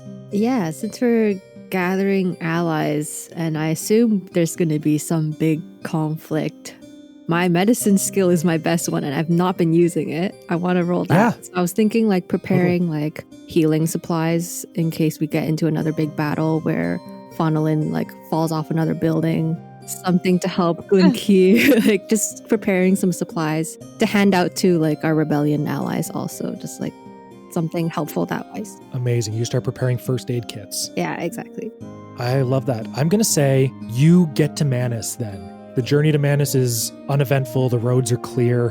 And there's a place called Lewin's Fish and Supply that you haven't been to in your previous visits, and you go inside and you meet a older man, maybe his like late 50s, by the name of Lewin Finlay, and he rents out fishing supplies, but you also get to talking with him, and he's got like some old sails and stuff, and he's got like hooks from and needles and threads, things that you would use for fishing boats, things to mend sails, and a lot of it is transferable to first aid kits. Maybe it's not the most hygienic thing in the world, but for a rebellion, maybe sometimes you have to cut some corners. Give me a medicine check as you try and build up a collection of healer's kits. Okay, I'm like infusing seaweed with Macrog's warming energy to make like salon pass stickers for people. Okay, my medicine is a +6. So I rolled a 14, so it's a 20. 20. Amazing. You tell Lewin what your business is. You give him the symbol and you tell him, and he looks out at the cannery up the shore of the lake, and you just see an anger and a resentment in his eyes, and he sets off to help you, and you two spend much of that day in Manus tearing down old sails, cutting them into strips. He goes diving into the lake at one point and comes back with just like a bunch of seaweed, and he promises that it's got some medicinal properties, and he spends some time like drying it out and grinding it up. Maybe you use your fire to dry it out a bit. And he's got old tackle boxes that he just rips out the stuff inside of it and packs it with these makeshift healing supplies. And that is one success. And he gives you one of these healer's kits for you to take with you, and promises to distribute the rest to Callum, or to find a way to bring them into the city before the rebellion begins. And I'm going to say you give them like 1 week. Like it's going to be a week from today, things kick off. Meet in Padera Square, which is that big central courtyard in the Artist District where the church that you previously had discussed is located. And that's a success. And we're going to go down to Faunalyn. Cool. So I think one of the ways that I contribute to the rebellion in the intervening week is I take to sewing, like meeting up with people who have agreed to be part of the rebellion, and I take to sewing on the inside of their cloak using some scrap fabric, the symbol of the rebellion. And then when the time comes and they wish to bear the symbol, they can flip their cloaks around. I was very inspired by Clay in The Office, because I think it's equally important that people look the part too. Faunalyn believes you've got to look the part as much as act the part. And just as an aside, I would like to have a quick visit with Franny while I'm here, but I don't think now's the time for that. We can do the skills challenge. You try to blow us up. Yeah. Okay, think about that. Jeez, I don't have beef with her. You're the one who tried to explode her. God, my friends are so embarrassing. My question for you, Faunalyn, is are you going to see her before the Korak representatives arrive? Yes, but not like the second I get to Manus. I think like they're scheduled to get there a week out. Faunalyn would go like 5 days out. Okay. So we will touch in on that at some point shortly. What are you envisioning for your skill here? Are you thinking sleight of hand or something else? I mean, I have a proficiency with Weaver's tools. I was kind of just thinking to do like proficiency check with my Weaver's tools. So we'll do a dexterity, and you can add your proficiency modifier. Lovely. That is a 24. Ooh, the dice are heating up at a critical moment. Excellent. You do that. We'll say this is like a little bit in the future. Like you said, you go to different meetings. Meetings are starting to happen at night. Little groups of 5, maybe 7, 10 people at most in various art studios and cellars and attics. And you have this design, and you start embroidering cloaks with it, and people know what's going on, what the plan is. Glimki, what is a thing you do? Okay, so I think we need to find Callum and the blast powder. Okay. Investigation then, or something else? I mean, we have a method of contacting Callum, right? It's to go to the pub. Or I guess it's not really. It's just like waiting for him to buy us a drink. It's not really a method of contacting him. Investigation? Yeah, give me an investigation roll. And I think I'm going to like extrapolate this out to like not just like finding Callum and the blast powder, but also probably like going back to the city and determining the best means of using it. Like just like looking for structures that you could, attack. And I got a 12. 12 was the DC. Oh, okay. Oh. All right. You and Callum meet up. Rint Tokay, the gecko lizard folk bartender, says, "Hey, excuse me, mate. Look, I bought you a drink." And the curtain that divides the bar from the back room, you see it's pulled open and Callum just smiles and waves at you. And the two of you meet up and he takes you down into the cellar and he introduces you to two of his companions that you briefly saw, one of whom tried to light you on fire. They are Mersk Dorman. He is a half-orc, and you find out that he is a veteran. He fought in the last Trine War, which is a thing that in 34 episodes now, I guess the previous 33, we did not discuss at all. It was this larger regional conflict to the west of Erdenine in this area known as the Trine Lands, which are these three nations that used to be one, and then many, many, many centuries ago underwent a civil war and split, and every so often they wind up fighting each other. The last one was around 20 years ago, the last flare-up, and he fought in that and lost his leg. And the other is Emerald Edelman, who is this young human woman. She's got blonde hair and pointy incisors, and she was the one who threw the torch on you, and she apologizes profusely. And Callum points at the kegs of wine and points at three of them that are red, and you are informed that stuff that you've found out in the meantime through your time as Geronimo T. Gates, most likely, but they were spotted during the exchange.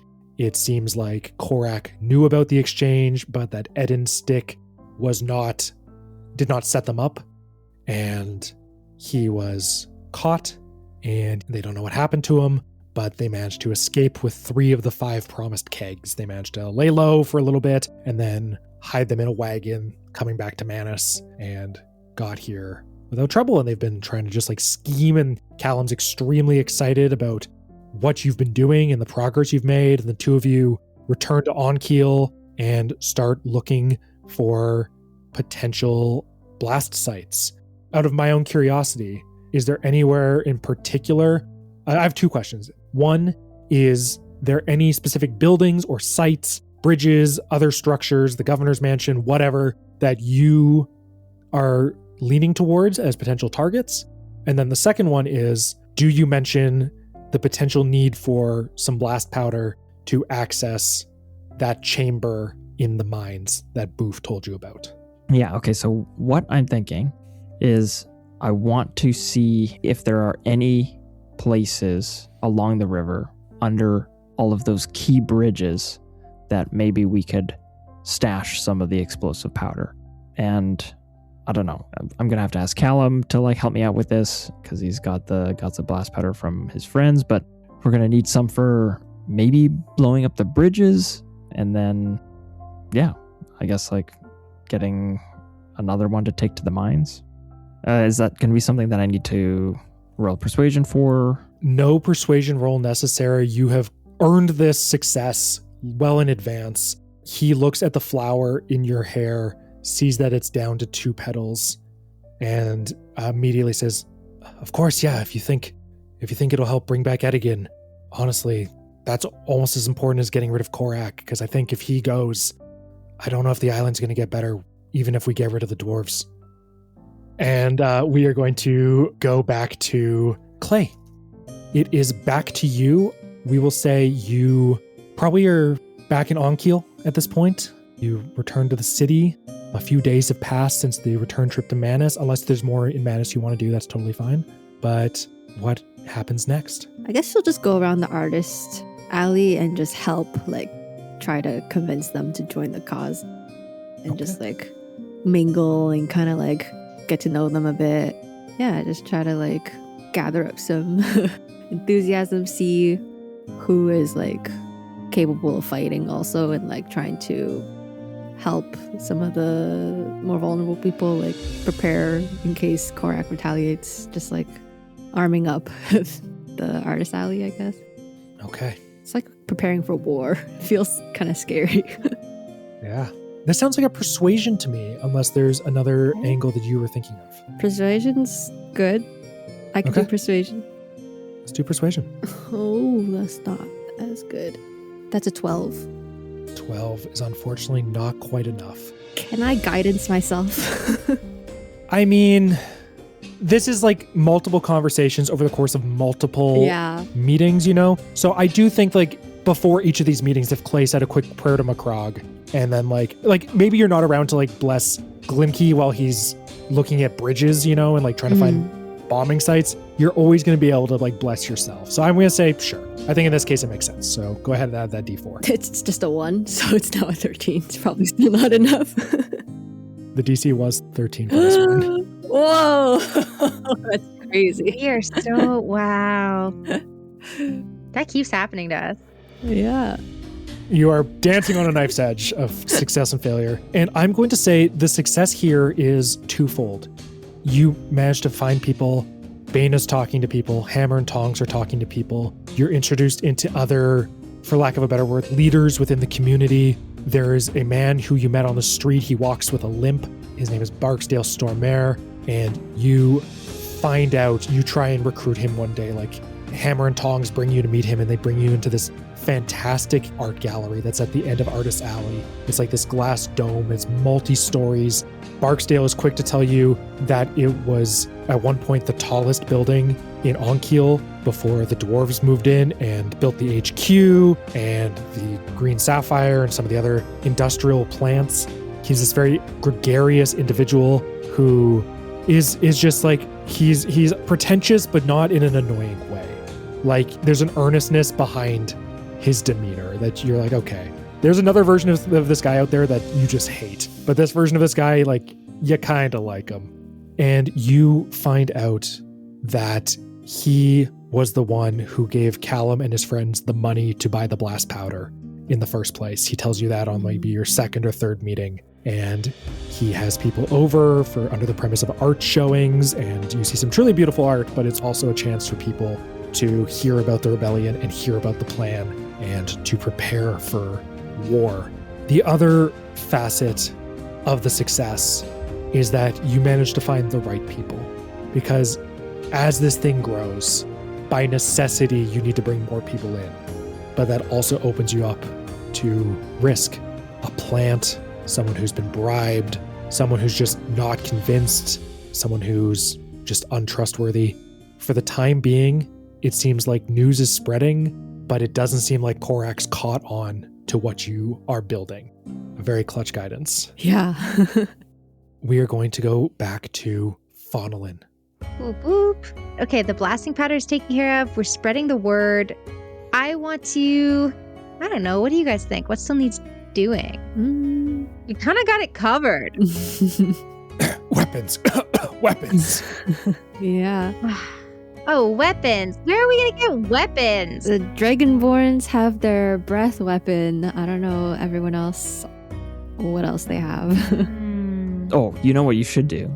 You should write some letters coming from like upper management or something. Oh, genius. Okay, perfect. Yeah, like That would be my other thing. kind of Okay. command. That will be my other thing. Yes, that's a great idea. I really like the idea of interfering with his workforce. Okay. So I am going to write a ton of fraudulent letters that are like firing people, notifying people that they will not be paid, notifying people that their performance review has been extremely negative, and like they simply have to, he knows that they worked 80 hours last week, but they simply have to work harder. I also want to forge some notes that seem like letters that are like, I want to pick some extremely common names and then have it be just like a short little note from Buntar that's like, John is shit at his job, complete embarrassment. And make it seem like the way Buntar speaks about his employees is like derogatory and unkind. And then anytime anyone is going to the city, I give them like a handful of letters. And I say like, drop these in mailboxes, scatter these notes on the street, leave these where people will find them, and just start inundating the dwarf people with these like notes that undermine their confidence It's like the Allies flying over German villages and like dropping pamphlets. Yes. Similar vibe. Okay, I'm going to say, I'm not going to tell you the number, but it is going to be a slightly higher DC. It's going to be higher risk, higher reward. Yeah. So would you say this is a roll with your forgery kit? I would say it is a roll with my forgery kit. Okay, so we will say you're proficient, and I think it's less the sleight of hand element. I do think it's the deception element, so we will say like you can add your charisma rather than your dexterity. I would way rather add dexterity, but that's fine. You're okay if you. Sorry, I thought that was a boon. You can also make it dexterity. I was trying to give you the Nope. better of the two. So I'm we an can make it. awkward little guy, but I'm very dexterous. No, that makes sense. You're a rogue. I You can sometimes tell. forget that you're a Yeah. rogue because of how you conduct because I yourself. never do rogue stuff. Yeah. Yeah, you've Okay, I'm gonna never put the mic sneak on the. attacked. I'm gonna put the mic on the dice so you can hear it roll. Did you get that? Was it crispy? Didn't come through at all. didn't hear a single thing. Oh, well, I heard it and it was crispy and it was the crisp sound of a delightful and charming 23 in the morning. 17 plus 6 is 23. Okay. Please say the DC wasn't 25. It was not 25. It was high. It was not that high. That is a success. Woo! It makes a little bit of difficulty for Clay, but a couple things happen. Rumors spread of infighting, inefficiencies, lowered morale. Some of the letters are discarded as junk mail, as deception, maybe later on, especially in the week. But early on, it causes chaos. It also causes a few defections. Holy.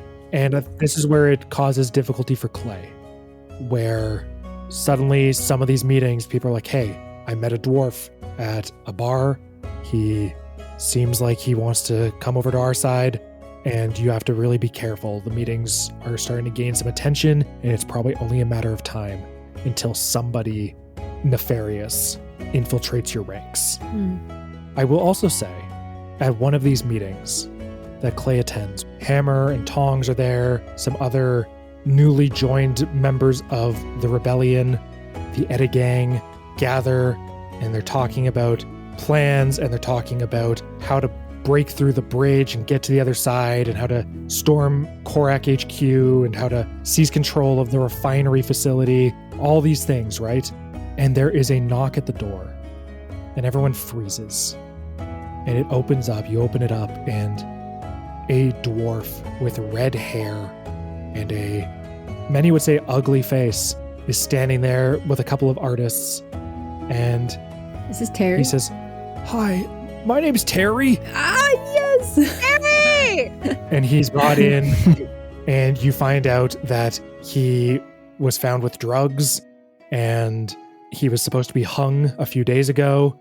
But after the former head of security, a man named Geronimo T. Gates, was thrown off of the Green Sapphire, they decided to reopen Terry's case and ensure it was up to snuff, that it was by the books, and they determined that there was insufficient evidence to hang him. So he was saved, but it left a bad taste in his mouth that his company that he's dedicated decades to was willing to hang him on a whim, on a chaotic whim. And he wishes to join the rebellion that he's started to hear about. And we are going to cut to the man who would have had Terry executed, Glimki. No, that man died. He was thrown off a balcony and died. Yeah, Geronimo T. Gates no longer exists. And we'll never know what T stood for. We won't. Ever. Unless you subscribe to the Patreon. Oh my. Heyo. Just a list of T Which names. doesn't exist. Shit, now we gotta launch a Patreon before this episode comes out. I would love to be able to figure out how we get a transport cart or caravan that we can Trojan horse these guys. Amazing. Yeah, I think there are two more obvious routes, and perhaps there's some unobvious ones that I'm not seeing. But I think you could probably steal one, or you could try and build one. Like, try and copy the design. Dude. essentially. We're recruiting a bunch of artists. I think we're mhm. going to have a very easy time. Okay. Stealing. No. Hell yeah. Oh. Good lord. We're going to build one. Okay. And we're going to make it look so legit because we're artists. Amazing. Can I give guidance on this one? It's appropriate thematically. Give me roll a percentile for me on on a 1 to 50. Then you are available when Glimki is working on this plan. On a 51 to 100, you are taking care of other business. That's a 12. 12. Wow. Okay. Yes, you can give guidance to Glimki. He tells you about the plan, and you come by and you start just like praying to Macrog and putting hands on artists. Yes. What are we envisioning here? This feels like a carpenter's supplies type of check, unless you've got a different skill that you would like to try and convince me of. No, that feels right. Okay. Are you proficient with carpenter's supplies? Nope. But Okay. one of the artists must be, right? Is there a skill he can use to persuade them to help? Yeah, I'm going to say you can make a strength roll, and then because you're being helped, I will say you can roll this with advantage because there's just like a bunch of artists working together on this at this point. Some of your previous rolls have succeeded enough that you're not working alone. It's not just the three of you and Callum anymore. It's all coming together. Mm-hmm. And then you can also add a D4 from Clay. Thank God I had advantage. And a D4. And a D4. Wow. So my first roll was a 5, but my second was a 21 plus 2, Okay. 23. It is simultaneously harder and easier than maybe you were thinking. At the end of the day, it is just a cart. It's not like they've got a super unique design. They're utilitarian. They're dwarven. Perhaps if this was a rebellion in an elven kingdom and this was a cart that was sung into existence, grown from a tree itself, maybe it would be harder to replicate. But this is a covered wagon with a Korak logo on each side, and with the artists you have assembled, you are... Do you want to say that out loud? That's very funny. I was just picturing the struggle is actually asking a bunch of artists to basically design the Cybertruck. 100%. Yeah. Yeah. Yeah, it's a wooden Cybertruck. Yeah, it just like kills your creativity actually. Yeah. 20 people defect afterwards, but no, you have a wagon, and we are going to do one more round as we approach the final days leading up to the start of the rebellion.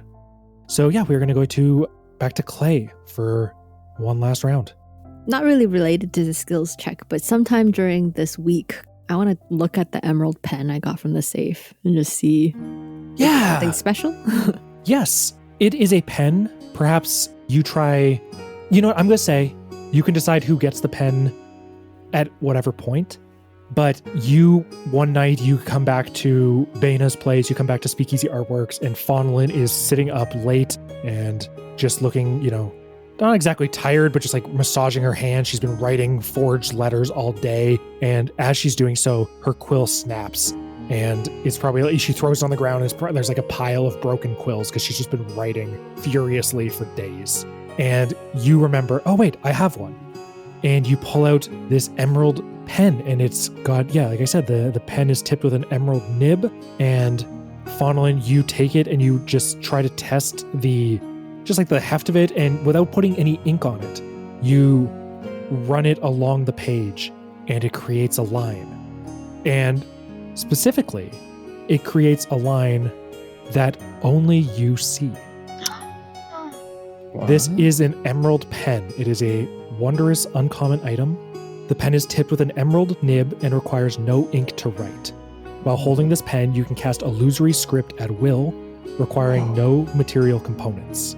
And to tell you what illusory script does, it is a spell that you write on parchment, paper, or some other suitable writing material and imbue it with a potent illusion that lasts for the duration being 10 days. To you and any creatures you designate when you cast the spell, the writing appears normal, written in your hand, and conveys whatever meaning you intended when you wrote the text. To all others, the writing appears as if it were written in an unknown or magical script that is unintelligible.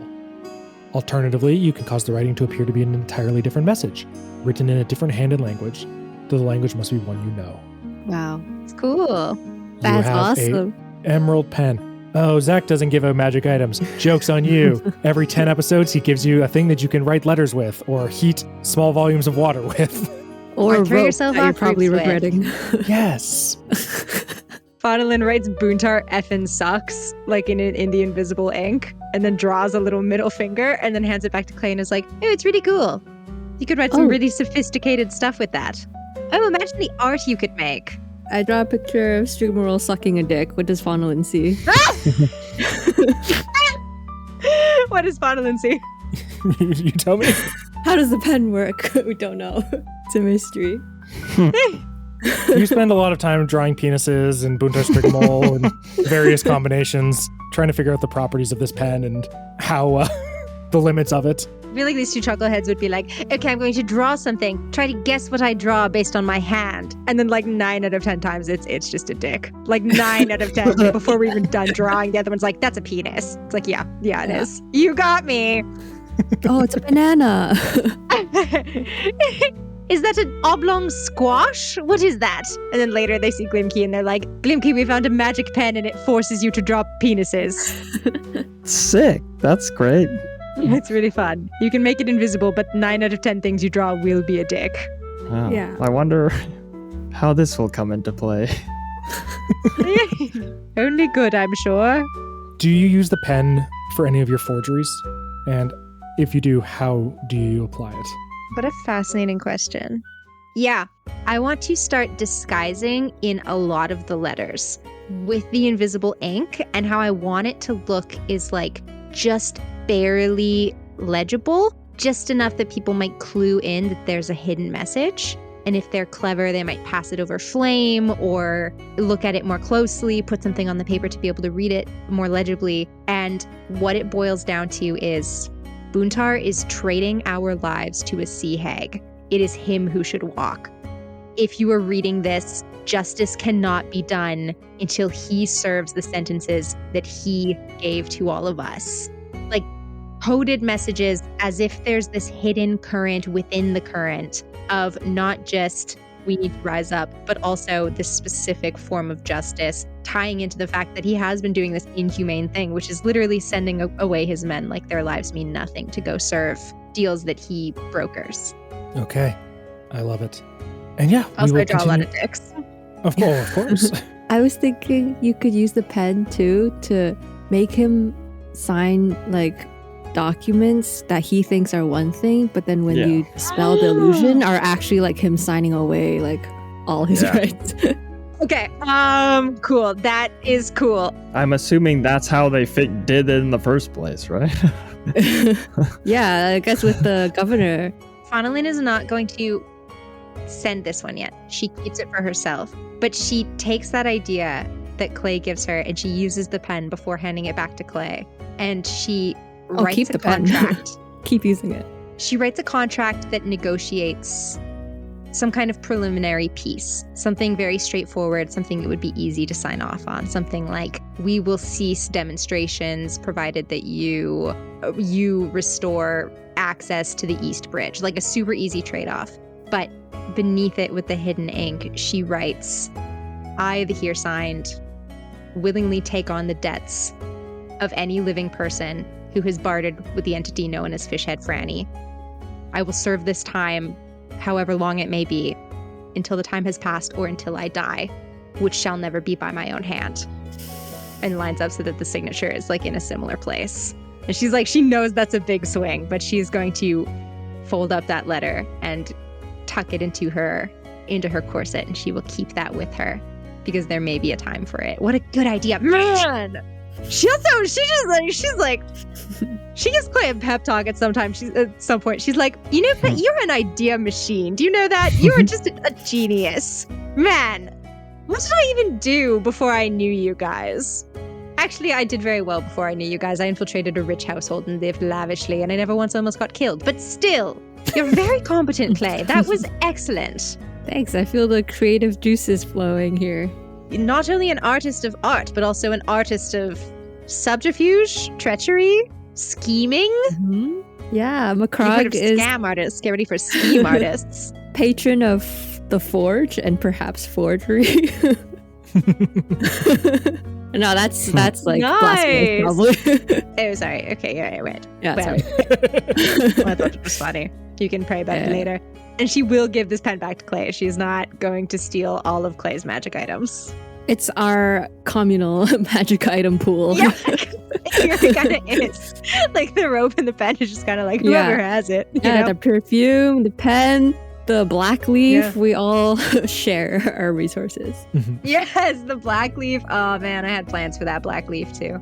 It's okay, you have mushrooms now. Unsurprisingly. So, Clay, Prima, what is the next, or what's the last thing that Clay does in the final days of this week? Okay, I just thought of it. Instead of like melee weapons, I'm going to see if Boof will help me make some magic mushroom bioweapons to use against dwarves. Something that will work against their resistance to poisons, I guess. Whoa, hold on a second. What if we coat one of the kegs or something in this stuff, and when we blow it up, it like leaves a cloud of hallucinogenic dust. Yeah. Oh, that's really fun. I'm like imagining like the scarecrow serum, like the gas this is gonna from be Batman. like 100 times more potent than the black leaf that we had. And I'm replenishing it. Okay. I imagine a DM would need to look something up when your players say that you want to make a bio weapon. It's just not possible. Is bio weapon in the DM handbook? Yeah. Okay, sorry, to clarify, was it mushroom weapons or mushroom explosion? Like mushroom keg? Yeah, I think it's just to find a way to like refine this magic mushroom like into a dust or a powder that's so potent that it works on dwarves, and like we can use it to coat the kegs, or we can coat weapons or something with it, just like a multi-use. Okay. Yeah, something that can overcome their natural resistances. Okay, I'm going to say this is a moment where we need to pull out for a moment of conversation between you and the Briganox, and you bring this up to Boof, and he tells you that for something like that, he would need the approval of the elder, Snuffle, who you have not met. But if you are willing to meet with him, he could try and set that up. Yeah. If he's willing to introduce me, then I will definitely ask the elder. Okay. So the two of you travel. Security is extremely tight. You have not been seen exiting out this gate with a Briganock, so you kind of follow the same route that Stump and Faunalyn did nearly a week ago, and you walk for half a day. You walk a couple hours, and Boof tells you that the mine is that way, and he takes you off-road, and you walk down old hunting trails, and eventually you see this glade of mushrooms. There's this small valley of mushrooms, and they all come up to maybe your hip, and they have little windows and houses, and they glow bioluminescent colors, and there's beds of dried moss that are little yellow, little less vibrant than maybe they once were, kind of lining the yards of these mushroom houses.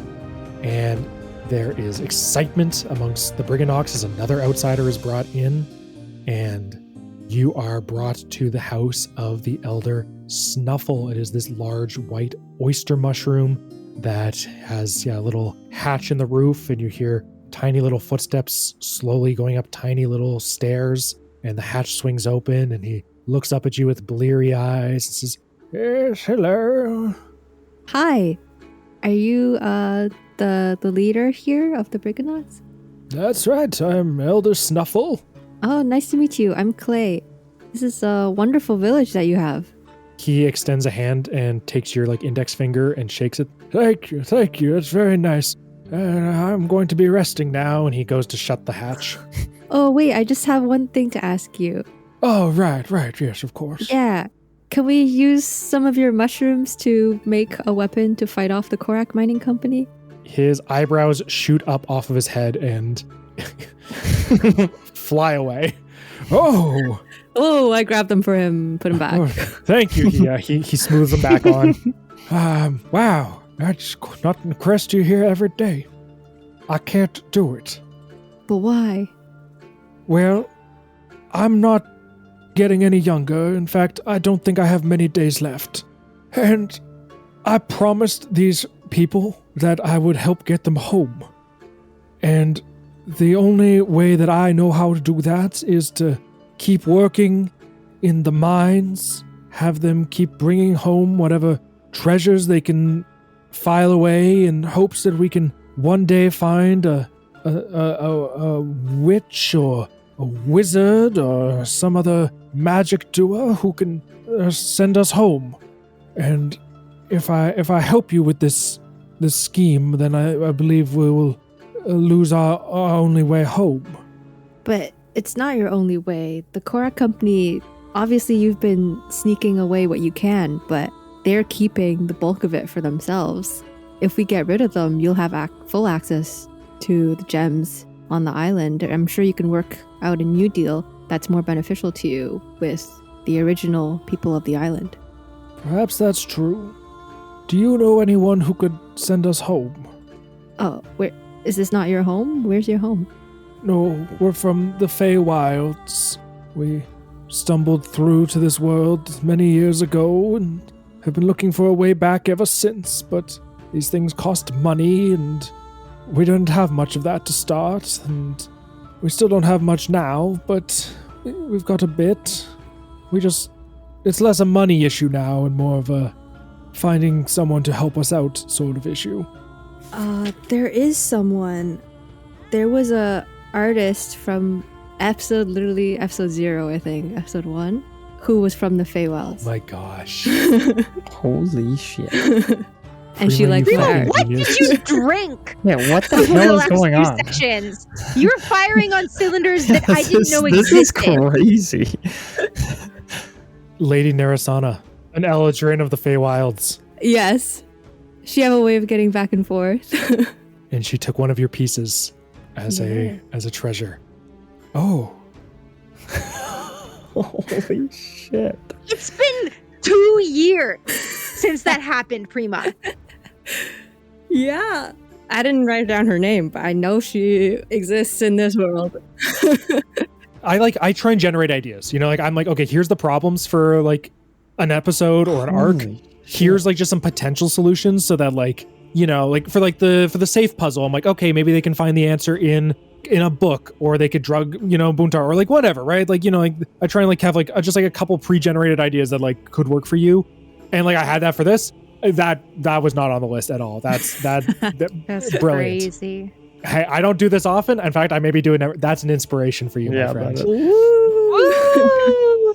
So Uh, honestly, it's cumulative. I feel like that is so deserved. Yeah, Yeah, truly. I've never a more deserving inspiration have I given out. He says, Oh, well, that changes things. Do you think you could introduce us?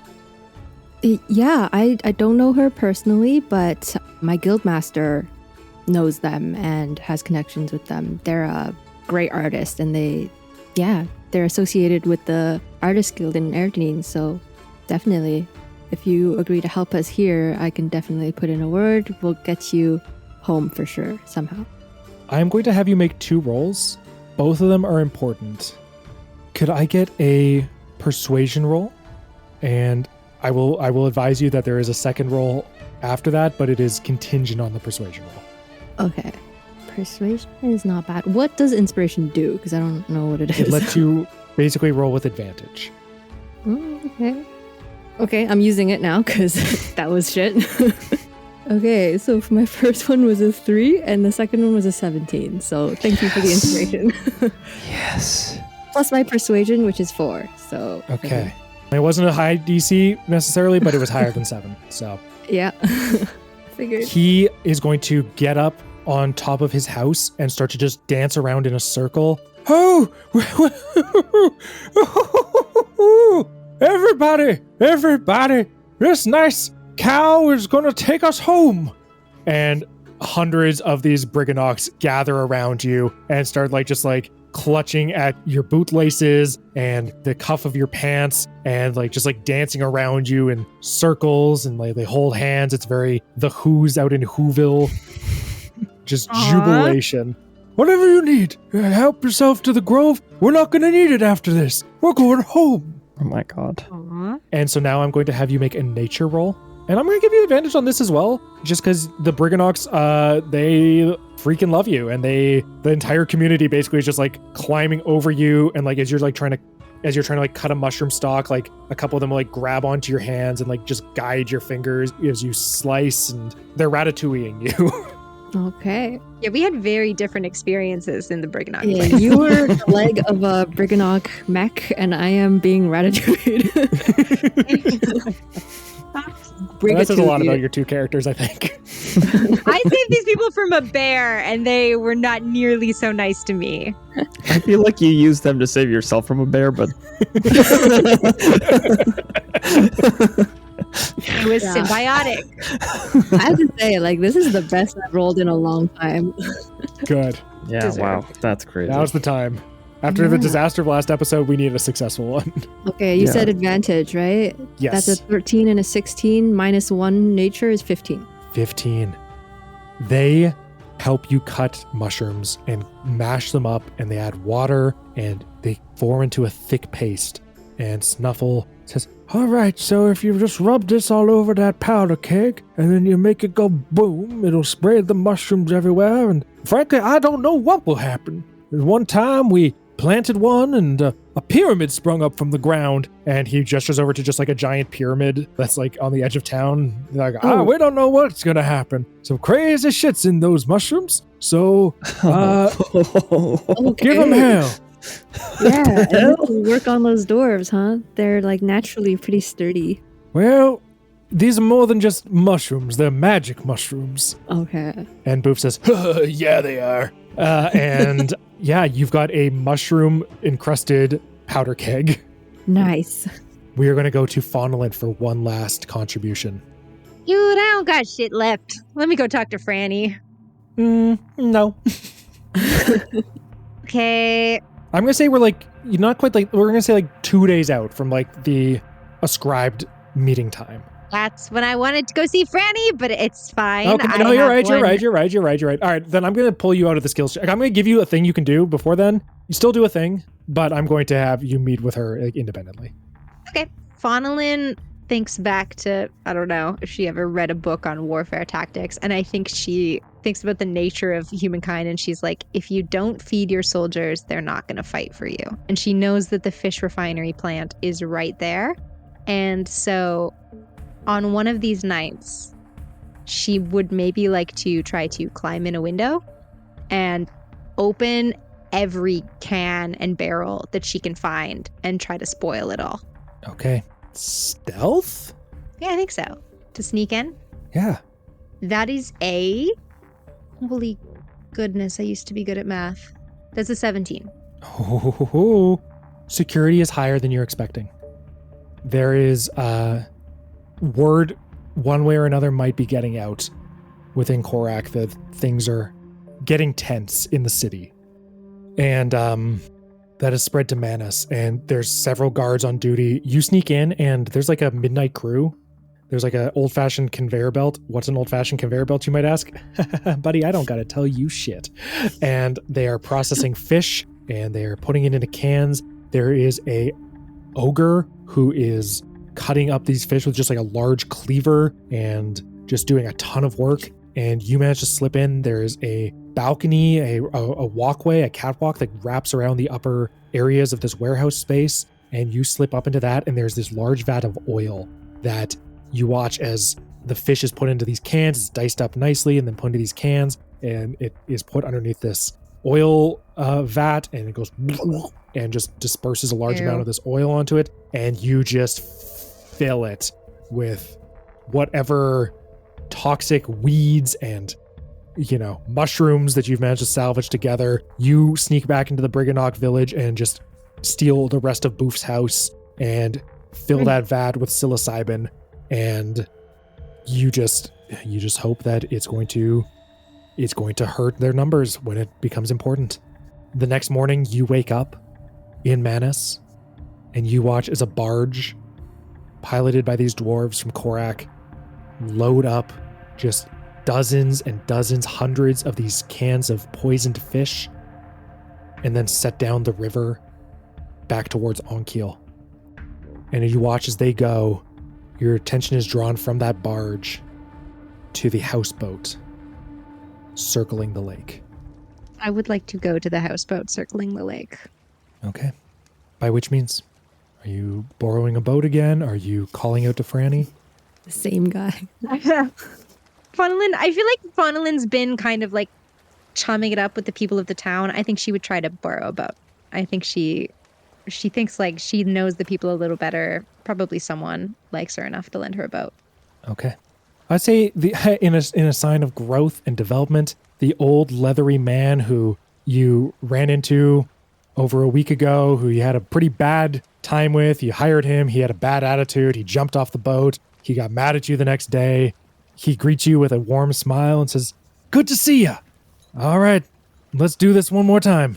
Let's do it. And say hi to the wife and kids for me, eh? Of course, they've been asking about you. And you traverse the lake, drawing closer. It is a relatively bright day on Mengen. The sun is poking through the clouds of ash. It seems like productivity at the mine and at the refineries has slowed ever so slightly. But even that slight slowdown is enough to make it an infinitely nicer place to live. But as you get closer to that houseboat, fishing rods sticking out at a million odd angles, you see the boat is moving faster than you've seen it move before, as there are now 3 dwarves walking upon it alongside Hildy. Oh my gosh. You don't know them, but they look sickly. Oh. You see one has barnacles growing on the side of his face as you draw close. Oh.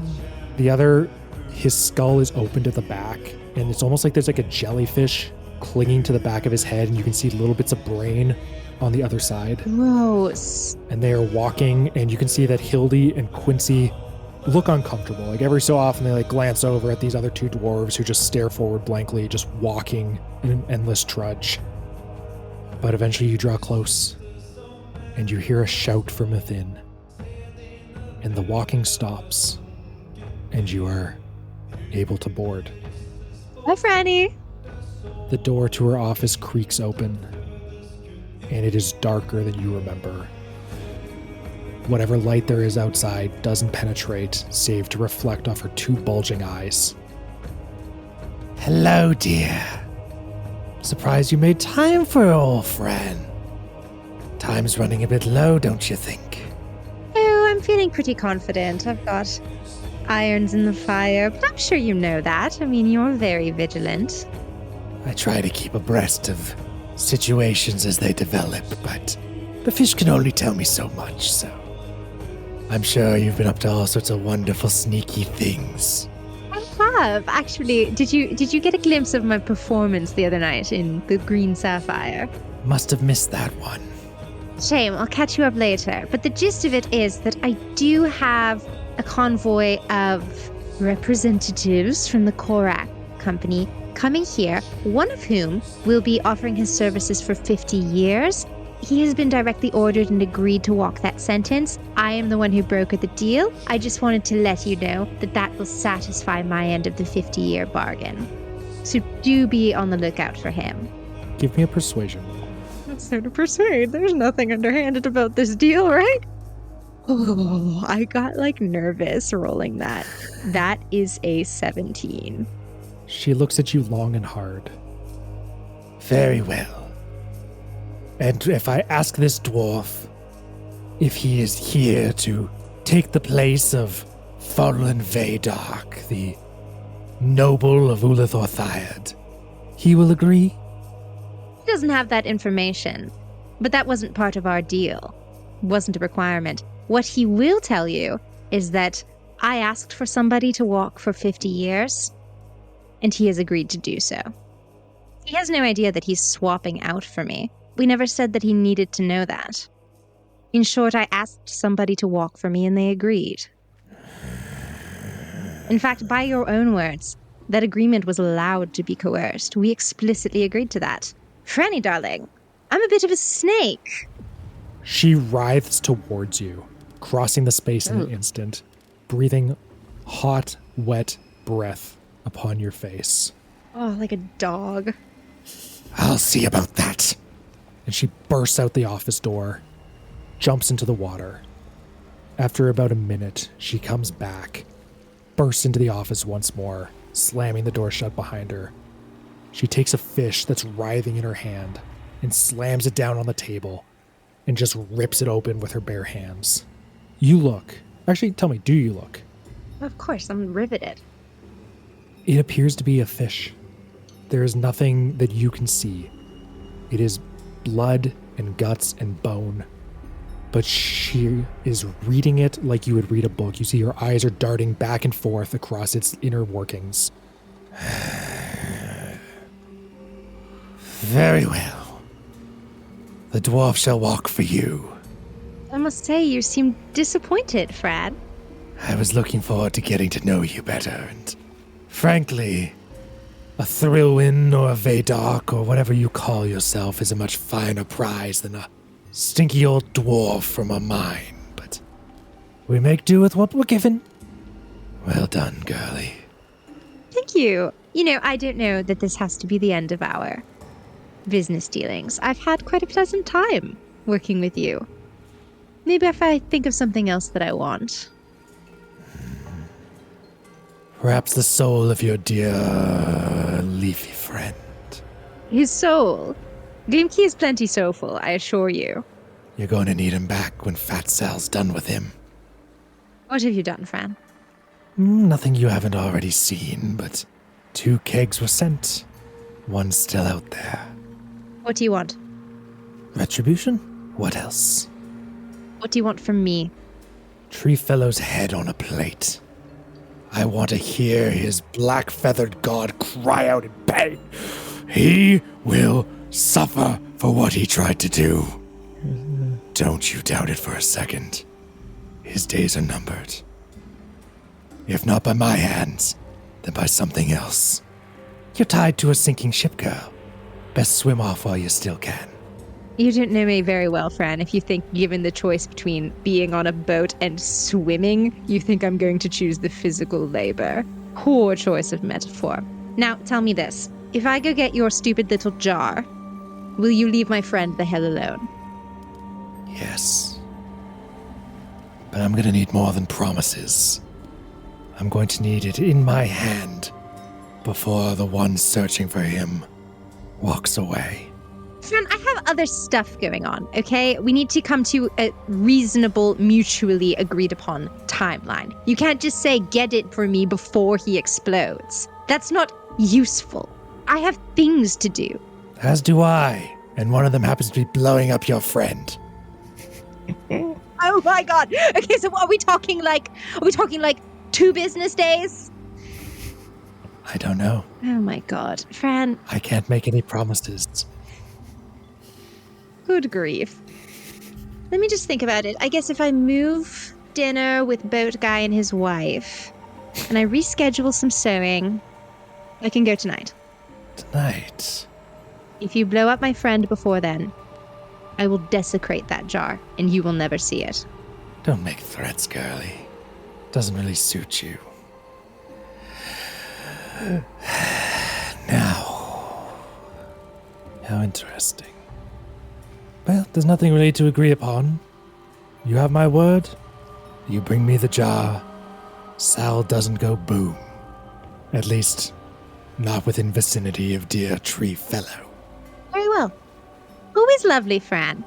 Always.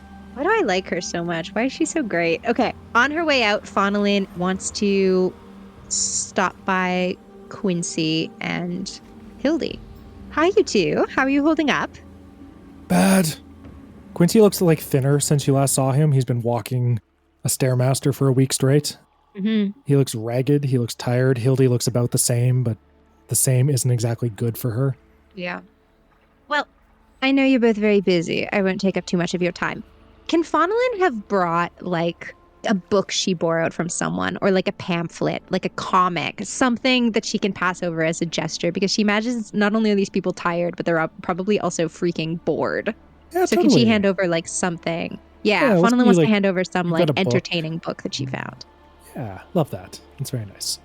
They thank you, but quietly. And perhaps like Quincy starts to get a little too exuberant, and Hildy shushes him, and he looks back at the office and nods his head. And before long, the ship returns once again to the dock. No. Oh. I didn't go talk to them to give them a book. That was a bribe. Forgive me, but this doesn't look very fun. And you know what? We don't have a lot of time to talk, and if Franny doesn't like it when you two are let off the leash, so I'll make it quick. The short and skinny of it is that there is a very powerful rebellion brewing on this island, and it is a matter of days before Buntar Strigamol and the other leadership is brought to justice. I don't know what that means for your contract. I don't know how you feel about that exactly. I imagine the horrors that you've been experiencing this last week and understanding that you have another year of this to go is perhaps weakening your sense of loyalty? Perhaps not. If you have any flicker of doubt towards where your loyalty lies, and if you think perhaps a reorganization, a restructuring, to use corporate language, might be appropriate, please take this chance to tell me this. How do we get the dwarves on our side? Give me a persuasion roll. That is a dirty 20. When you first met Quincy, he was a company man through and through. He did not seem to resent this term that he had agreed to, this year of servitude. He seems less certain of that now. And so I think you know that he is speaking honestly when he looks at you and says, I'm sorry. Unless you send every single one of them to work here, I don't think much is going to change their minds. We love the work. We love the mines. Working at Cheria has been a dream of a lifetime. It's been magical. Every day a new vein, new treasures to unearth. I don't think there's much you could really say to convince the masses that they're on the wrong side of this one. Okay. It's disheartening to hear, but it's good to hear it. Take care, you two. Remember to drink lots of water. I'll be seeing you. And Faunalyn heads out. Okay. I have a question now for the group. Mm-hmm. Is Faunalyn going into that tower? And if she is she going alone? Faunalyn, are you going in alone, or what's the deal? He's gonna follow. I think Faunalyn, I'm going to leave some... I think Faunalyn doesn't want to ask you guys to come with her, but she's also like, she's off when she comes back, and then she starts preparing for like a battle that you guys haven't discussed. So Faunalyn's like, I'm going out tonight. Don't worry about it. Like, she doesn't sneak out in the middle of the night. It's like fairly clear that something's up. She Okay, comes back from Franny's and is behaving weird. So We that's know you interesting. went to 'Cause- Franny's. yeah, We know you went. well, that's interesting because like the whole scene with Franny, I was imagining like if this is leading it, this is 2 nights before. When does this big speech happen? Like, because I imagine that Glimki, that whole time you were at Franny's boat, would have been like, I don't know, at the church, saying prayers, and then I think Ooh. maybe writing some letters to his family. Yeah, we have one. So I last don't know week. where, like, at what point would our paths cross if we are like getting ready for this, this like momentous Yeah. evening. I will say this meeting with Franny, I mean, you said tonight, and if you mean tonight for sure, then like that's fair. I'm going to say, roughly speaking, this is probably like the night before things are meant to kick off. So you went to see her first thing in the morning. You go back to the city, I guess, perhaps, and you see your friends. Like, it's a long walk, but you go, and yeah, I'm gonna give everyone the chance to join in if they want, but up to each of you individually. Yeah, above the table, I think it's probably more interesting if we all go together, or at least 2 of us go, because I think it's going to be a pretty big thing for one person to be off alone doing. But I mean, it's not like the other people aren't doing interesting things. So I would like to go, but I also we still have one last Glimki skill check, right? Yeah, which I'm actually going to make the speech. I want to give. There was one other thing I wanted to do beforehand. Doesn't have to be a skill check, but I can do it as like a help action to Glimki. Okay. The beheaded statue of Phaedra Can we like recreate her head and like unveil it during the big speech? Oh, that's good. To 100%. like martyr her, kind of. Like Yeah. she probably died like 20 years ago, and have that be part of the speech. That'd be pretty cool. Yeah, I will say Glimki describes what she looks like to you, and perhaps you're able to talk to some of the people who have been here longer, who, have seen her before, remember her as she was, and you do sketches and you show this off to various people and get them to agree that that's a good likeness, and then you make a cast and you make a metal replacement head, and we'll say you cover the statue. But yeah, you managed to fix it. And we'll say you like cover it in a sheet, on the lead up, throw a sheet over it. If we go to the tower, are we going to make it back in time for the speech? I was going to say, if we do have a moment to chat, I'd be like, I think Glimki would say, like, if going to the tower means settling whatever vendetta that Franny has against me, I think the best thing we can do is we can do what we need to do to rally this group of people into an uprising. And then we go to the tower, and whether we are part of it or not, whatever happens in the tower happens in the tower. But we can at least be assured that, like, we've set things into motion. Okay. Tell me this. You're thinking start things, and then we're going to give the speech, and then I'm going to do a Bilbo Baggins, and I'm going to meet these two and be like, all right, you go to the tower. They're in motion. Let's go to the tower. We come out, and then we boss fight. When are you revealing the contract? When are you revealing the assassination? Oh, I've dude, I got bullet points on my speech. No, but in this speech. Yeah. Okay. Is that important? That is important. I will advise that is going to kick things off. Like, okay, it's not going to be like, here's the thing, and then they're going to wait 2 more days. I'm going to say it's like when you give this speech, the fight for the city begins. So if the fight begins and you guys are like, we got to get to that tower, do the tower, and then go on to the mines, and then like circle back to the city to like help seal the victory. Like that is cool. Like I think that's great. Timeline. I just want you to know, like, if you give the speech, they're going to start fighting. Would they wait 8 hours? I also tell you this. There is a cumulative chance of Fat Sal showing up. Right now, it is a 10% chance. I'll roll a percentile. No, and I honestly thought that would be a thing. So if you can, you can risk it. You know what I mean? Like, you could wait till morning, and I will. No. I'm saying we give the speech. I'm just saying, like, how bad is this? If they had an ounce of strategy, would they allow, wait till before Nova? But we'll see. It's so funny to me that we're just being like haunted by this sword of Damocles named Fat Sal, who's a zombie. And is the tapeworm still inside of the zombie body? Is a great question. Like, oh god, he's got 2 health bars. Where has he been?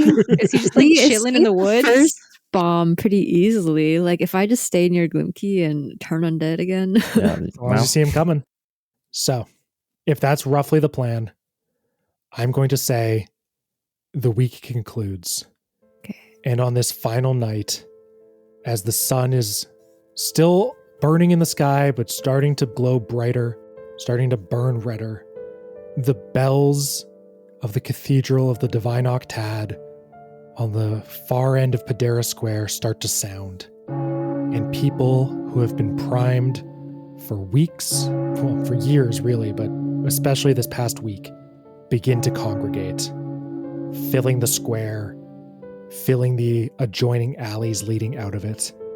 You see numerous Korak security guards gathering where they can, but they are outnumbered 100 to 1 in this moment. Faunalyn, you are there. Clay, you are there. Glimki, you are there. How do you make your entrance? And what do you say? So I think Glimki is like sitting in one of those like confessional booths, and he's writing a letter to his sister. And it says, "Dear Folly, I hope you and the rest of the siblings are doing well. I'm sure you've been busy reading, but I hope you've made time to help Mom and Dad around the treehouse. I've made some friends out here wayfaring, and you won't believe the stories I have to share about the two of them. I hope one day you'll get to meet them. I always thought that I would return home to Dwells, like the rest of our siblings, because I was certain there was no place quite like it. But I think I was naive to the idea that some places that may seem different share something far more important than scenery. It's people. It's the people that make a place special. And I think I've found myself in a place full of very special people. People that I think are worth fighting for. And I think at this point a couple tears drop and hit the page. So if I do not return home, just know that I'm among people that you can be assured will care for me just like our family at home. I miss you. And signed Glimki. And he'll fold the letter up and he'll give it to someone that has helped and he's had this discussion with previously to by any means possible get this letter to Dwells. He'll get up, he'll straighten his shirt and jacket, free of his knapsack and all of his disguises. He's just himself. His brown ruffled hair with twigs and the flower petals of Edigan, and head to the front doors of the church. And I suppose when he opens it, what does he see? You see thousands of people of all walks of life, some very young, some very old, human, half-elf, halfling, gnome, dragonborn, half-orc, Goliath, quite a few dwarves, some wearing Korak uniforms, others not. A large number of them are wearing cloaks. Near the center of the courtyard, across from the church, there is a statue covered in a sheet. No one knows what's underneath it except for you and Clay and possibly Faunalyn. Some of the people that you have gotten to know over the past week or so are there. Baina, Hammer, Tongs, Lewin, Callum. You haven't been here long, but in a way you've already put down roots.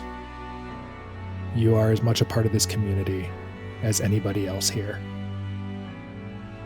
And as you step out of the church, a hush falls over the crowd, and the people look up at you.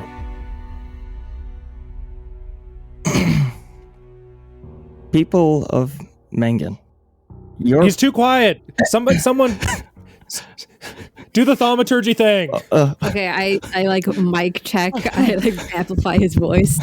There's like a moment of like that, like the screech. Faunalyn takes that second while Clay is casting that to like straighten Glimki's cloak and like brush his hair back so he looks his best. And it doesn't have any impact outside of combat, but she says, "You got this," with her mastermind ability. So if he were to attack someone, he would have that help ability just to kind of give him the only support she's really capable of giving. Thank you. Thank you both. People of Mengen, your plight here under the iron boot of the Korak Mining Company has gone on long enough. These people have leached nearly every ounce of value out of the earth, and with it came the beauty that made this place so special.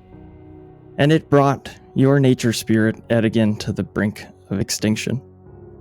But what is worse is that the spark in all of you has nearly faded. And Glimki looks up to the smog and ash-filled sky. Do you remember what the sky used to look like without all this ash and debris? There used to be stars up there that were beautiful. But the magic really was when we were able to connect those dots into constellations. They resembled animals and castles, gods and spirits. And from those constellations, artists like yourselves formed countless stories. that became myths and legends. Well, when I look out at this crowd, I can see a spark in each of you.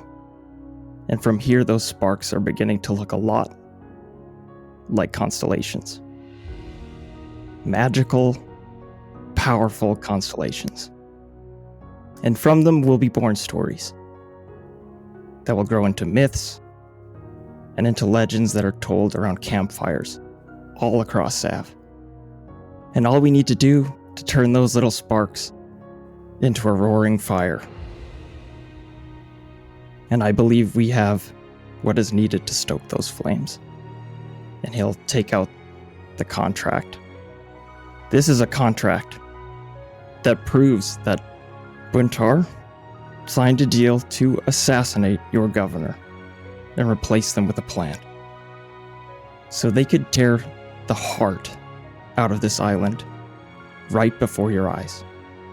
Let this be the fuel for the fire, and let it spread to every corner of this island.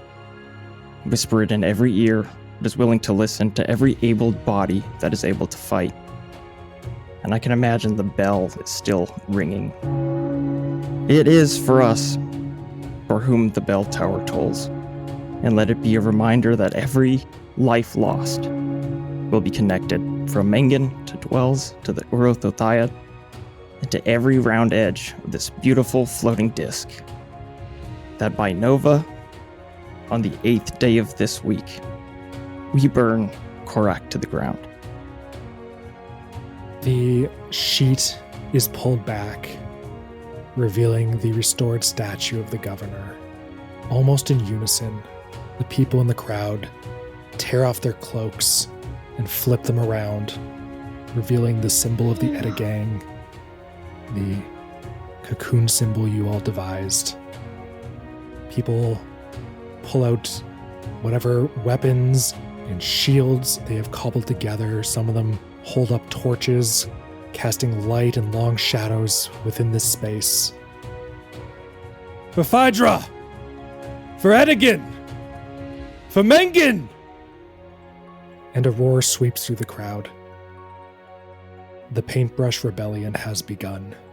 And we will find out what happens next time on Bard Soup.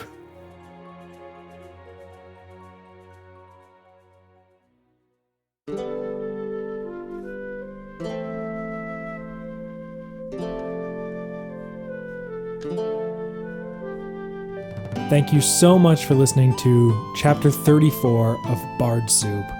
We are getting very close to the end of this arc, and it is one hell of a ride up until the very last second. So hold on to your butts.